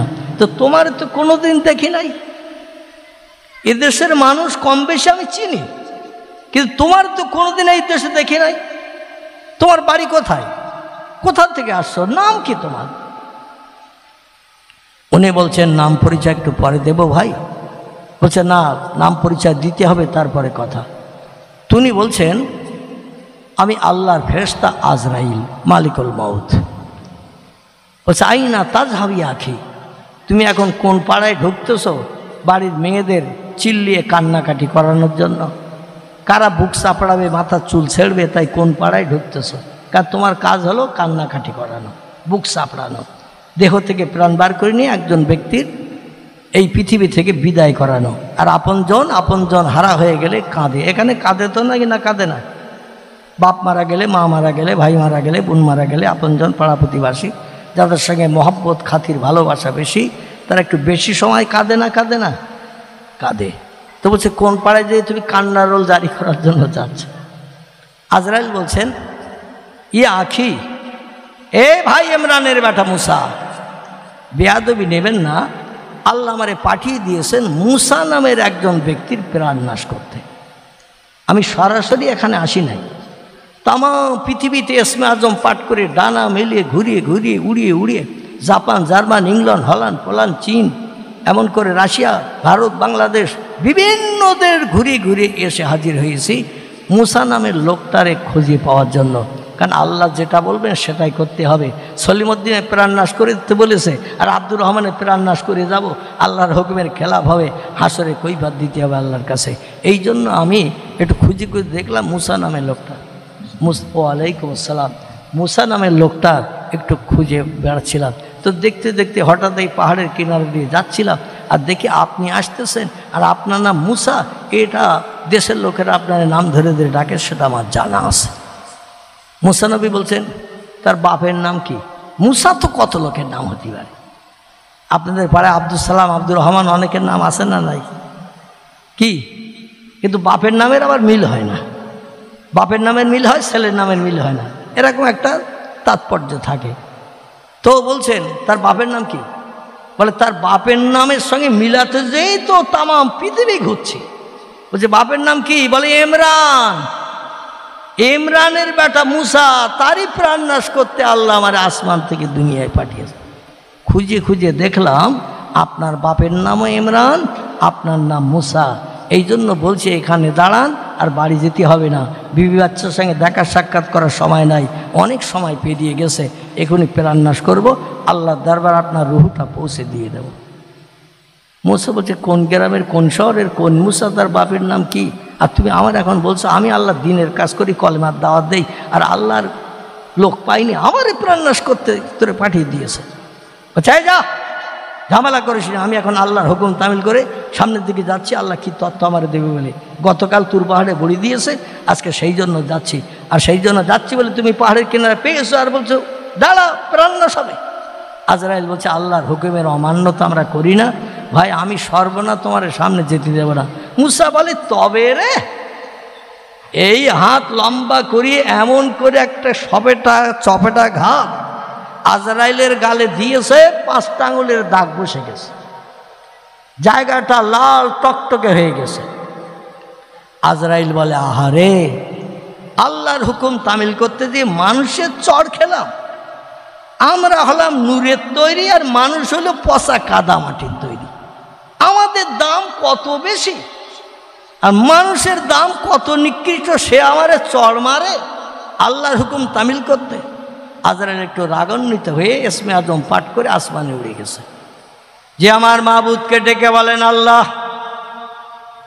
পৃথিবীর সৃষ্টি থেকে এই পর্যন্ত যা কিছু দায়িত্ব দিয়েছিলেন যথাযথ পালন করেছি, ও আল্লাহ আজকের থেকে দায়িত্ব ফিরিয়ে নেন। আল্লাহ বলে কিসে কি হলো?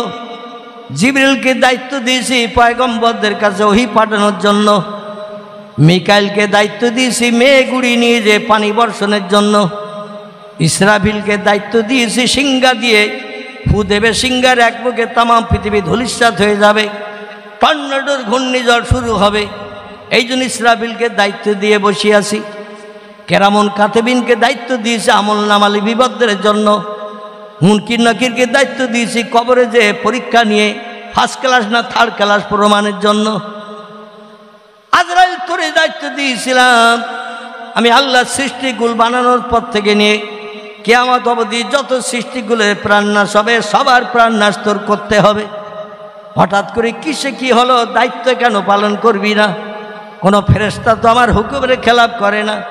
আজরাইল বলে আল্লাহর দায়িত্ব চালিয়ে যেতাম কিয়ামত পর্যন্ত, কিন্তু আজকের আপনার হুকুম তামিল করতে যাক ঝামেলায় পড়েছে। আল্লাহ বলেন কি ঝামেলা হলো? বলে কাদামাটি তুই এক মানুষের চড় খেতে হলো আমার, শুধু চড় খাওয়া না, একটু আমার গালের দিকে দেখেন, যেভাবে চবেটা ঘাত করেছে, 5টা আঙুলের দাগ বসে গেছে, আমার গালে এখনো পর্যন্ত রিরি করে জ্বালা করছে। ওষুধপত্র তো কিছু নাই যে জ্বালা বন্ধ করব। এই জন্য দায়িত্ব পালন করতে যে আর মার খাবো না। আল্লাহ যারে পারেন দায়িত্ব দেন প্রাণনাশের জন্য, আমিও দায়িত্ব আর পালন করব না। আল্লাহ বলে আজরাইল ওলা তাখাফ, তুমি ভয় পেও না, ওলা তাহাজান, চিন্তা করো না। সব জায়গায় যে পাওয়ার মেজাজ দেখালে খাটে না, তোমারে প্রাণনাশের দায়িত্ব দিয়েছি বলে যেখানে সেখানে দিয়ে তুমি হুমকি দেবে, মেজাজ গরম করবে, ওটা সব জায়গায় খাটবে না। আমার প্রেমিক প্রেমিকা বান্দা বান্দি যারা আছে ওদের কাছে চড়া ভাষায় কথা বললে হবে না, মেজাজ গরম করলে হবে না, নরম স্বরে কথা বলতে হবে। যদি আমার মুসার কাছে একটু নরম স্বরে যে কথা বলতে, আমি আল্লাহ বলছি আমার মুসা কোনোদিন তোমার গায়ে হাতও তুলতো না, গালে সবেটা ঘাত তো দূরে থাক, তোমার গায়ে হাতও তুলতো না। আজরাইল বলছেন আল্লাহ যা ঘটে গেছে গেছে, আমি দায়িত্ব আর পালন করব না। যে ফেরেশতা পারেন তারে দেন মরণের দায়িত্ব, আজকের থেকে আমি অব্যাহতি চাই। আল্লাহ বলেন আজরাইল রে, দায়িত্ব ধরে দিয়েছি, দায়িত্ব থেকে নিষ্কৃতি পাওয়া যাবে না, তোরে আবার যেতে হবে পৃথিবীতে। আজরাইল বলে আল্লাহ আবার কার প্রাণ নাশ করতে যেতে হবে? আল্লাহ বলছে ইমরানের বেটা মুসার, তার মরণ হয়েছে? বলে না। বলে মরণের কথা যেই বলিস আর সবেটা ঘাত দেবে না। আজরাইল বলে আল্লাহ এবার যদি আবার সেই ইমরানের বেটা মুসার কাছে যাই তো আর একটা গাল বাকি আছে, ওটা আর ছাড়বে না। এক গালে তো খেয়েছি, এবার যদি যাই ও আর একটা গাল যে বাকি আছে ও গালটাও ছাড়বে না, আর ও ঘাত করে আমার গালে দাগ বসিয়ে দেবে, রিডি করে জ্বালা করবে, আর আমরা নূরের তৈরি ফেরেশতা মানুষের চল খাবো। এটা তো যুক্তিসঙ্গত নয়। আল্লাহ বলে ঝামেলার দুনিয়া, ইয়া আজরাইল যা তুই চলে যা। তাই মুসার সামনে যখন দেখা সাক্ষাৎ হবে পূর্বের মতো সালামের বিনিময় করে নিয়ে, এ আজরাইল একটু নরম স্বরে কথা বলবি, আল্লাহ তোমার এসে তার কাছে তোমার মতামতটা কি বলো। আজরাইল বলছে আল্লাহ বললি যদি আবার আর এক গালে চড় মারে। আল্লাহ বলছেন মুসার একটু তথ্য দিয়ে দেবে, দুনিয়ায় যদি বিবি বাচ্চা নিয়ে সংসার যাপন আরও লম্বা দিন করতে চাও, আল্লাহ তোমার হায়াত দান করবে বেশি। তোমার তকদিরে যেটা আল্লাহ লিখে দিয়েছিলেন সেটাই আমি বাস্তবে রূপদান করতে এসেছি। আত-তাকদিরু লা ইয়ারুদ্দু ইল্লা বিদুআ। আল্লাহ নবী হাদিস শরীফে জানিয়েছেন তকদিরের কোনো পরিবর্তন হয় না। আল্লাহ যার ভাগ্যে যেটা লিখিত করে রেখেছেন সেটা তার নসিবে জুটবে। একটা মাত্র ক্ষেত্রে তকদির পরিবর্তন হয়, পাল্টায়, সেটার নাম হলো ইল্লা বিদুআ। বান্দা যদি রাতের গভীরে বিবি বাচ্চার মায়া ছেড়ে শান্তির শয্যা বিছানায় লাথি মেরে ঘুমকে হারাম করে গভীর রাত্রে আল্লাহর কাছে দোকানে হাত তুলে চোখের পানি দুফোঁটা ফেলে শেষ করে দিচ্ছে, চোখের পানি দুফোঁটা ফেলে আল্লাহর কাছে যদি কাঁদে, আল্লাহ বলছেন ফালিয়াদহাকু কালিলাউ ওয়ালিয়াবকু কাসীরা। আমার রাজি করে নিয়ে দুই বনে দুনিয়ার শখ যদি কেউ মেটাতে চাও, দুটি কাজ একটু কম বেশি করে নাও। একটি কাজ হলো ফালিয়াদহাকু কালিলা, হাসি তামাশা একটু কম করে করবে। ওয়ালিয়াবকু কাসীরা, চোখের পানি আমার কাছে একটু বেশি করে ফেলবে, কারণ আমি আল্লাহ বান্দা বান্দীদের চোখের পানি বেশি পছন্দ করি। আমাদের এখন কান্না বেশি না হাসি বেশি? আমাদের এখন হাসি বেশি। আর হাসি বেশি হওয়ার মূল যন্ত্র মেশিন হলো মোবাইল। কি বললাম? Mobile machine. লোকজন লাগে না, ওই মোবাইলে একটু টাচ করলেই মনের মানুষ বেরিয়ে যাবে, আর মনের মানুষের সঙ্গে গল্পগুজব করলে কান্না হবে না হাসি হবে? হাসি। রসুল বলছেন যারা বেশি হাসে এদের আয়ুষ্কাল আল্লাহ কম করে দেয়, যারা বেশি হাসে এদের স্মরণ শক্তি আল্লাহ কম করে দেয়, যারা বেশি হাসে আল্লাহ পাক এদের তাড়াতাড়ি পৃথিবী থেকে উঠিয়ে নেয়। জোরে বলুন একটু সুবহানাল্লাহ। এই জন্য আমরা হাসি বেশি হাসবো না, একটু কাঁদবো বেশি। উনি বললেন আপনি যদি দুনিয়ায় লম্বা টাইম বেঁচে থাকতে চান তাহলে আল্লাহ বলে দিয়েছেন একটা উটের পিঠে আপনার হাতের তালুটা রাখতে। যে উটের পিঠে পশম খুব ঘন, ওইখানে আপনার হাতের তালুটা রাখবেন। ওই তালুর ভিতরে যত পশম ঢাকা পড়বে তত বছর দুনিয়া আবার বেঁচে থাকার সুযোগ পাবেন। আমি কোনোদিন আপনার প্রাণ নাশ করতে আসবো না। আর এইরকম একটা সুযোগ যদি আমি মৌলবী আমার নসিবে জোটে, আজরাইলের কাছ থেকে চেয়ে নেব না? আপনারা নেবেন না? মুসা নবী বললেন তারপর বলছে পশমের মেয়াদ তত বছর দুনিয়ায় বেঁচে থাকার পর মেয়াদ যেই শেষ হয়ে যাবে আমি আবার এসে চাবি মোড়া দেব। মুসা বললেন তোর হাতে আবার মরণ হবে? বলে আমার হাত ছাড়া কারো হাতে মরণ হবে না। বলে তোরে আর তাহলে ফেরত যেতে দেব না, তোরে ফেরত দিলে তোর মনে রাগ হবে, আর যেদিন সময় পাবি একার উচিত শিক্ষা আমারে দিয়ে দিবি, উচিত শাস্তি দিবি, তাই আজই প্রাণ নাশ কর। জোরে বলুন সুবহানাল্লাহ। ওমা আলাইনা ইল্লাল বালাগ। আমি আমার বক্তৃতার এখানে ইতি টানলাম, যদিও 5-7 মিনিট বা 10 মিনিটের মতো বেশি হয়ে গেছে। আমার ভাই এসে বসেছেন, তথ্যটা পরিসমাপ্তি ঘটানোর জন্য একটু বাড়িয়ে ফেললাম। বেয়াদবি ক্ষমা করবেন, ক্ষমার চোখে দেখবেন। আল্লাহ তৌফিক দিলে আবার 2-4 কথা বলার প্রয়াস পাওয়া যাবে। আমার কথায় কারো অন্তরে ব্যথা দুঃখ আঘাত লেগে থাকলে ভাই বা সন্তান হিসাবে ক্ষমার চোখে দেখবেন। আমি আপনাদের জন্য দোয়া করি, আপনারাও অধমের জন্য দোয়া করবেন। আমার ভাই বক্তৃতা শুরু করছেন, উচ্চ রবে প্রাণ ভরে মোহাব্বতের সঙ্গে নবীর শানে দরুদ শরীফ। আল্লাহুম্মা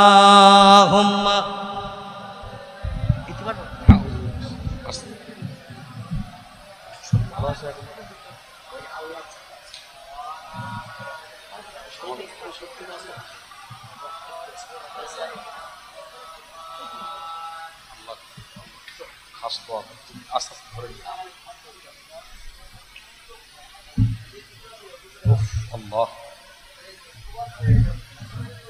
আস্তে আস্তে নিয়ে যান বাবা, একটু তকবীর দেন। নারে তকবীর, নারে তকবীর। মাসলাকে মুজাদ্দির জামান জনাব মৌলানা সাহেব হুজুর কেবলা, দাদা পীরের হক সিলসিলা, দাদা পীরের হক সিলসিলা। নারে তকবীর। আহ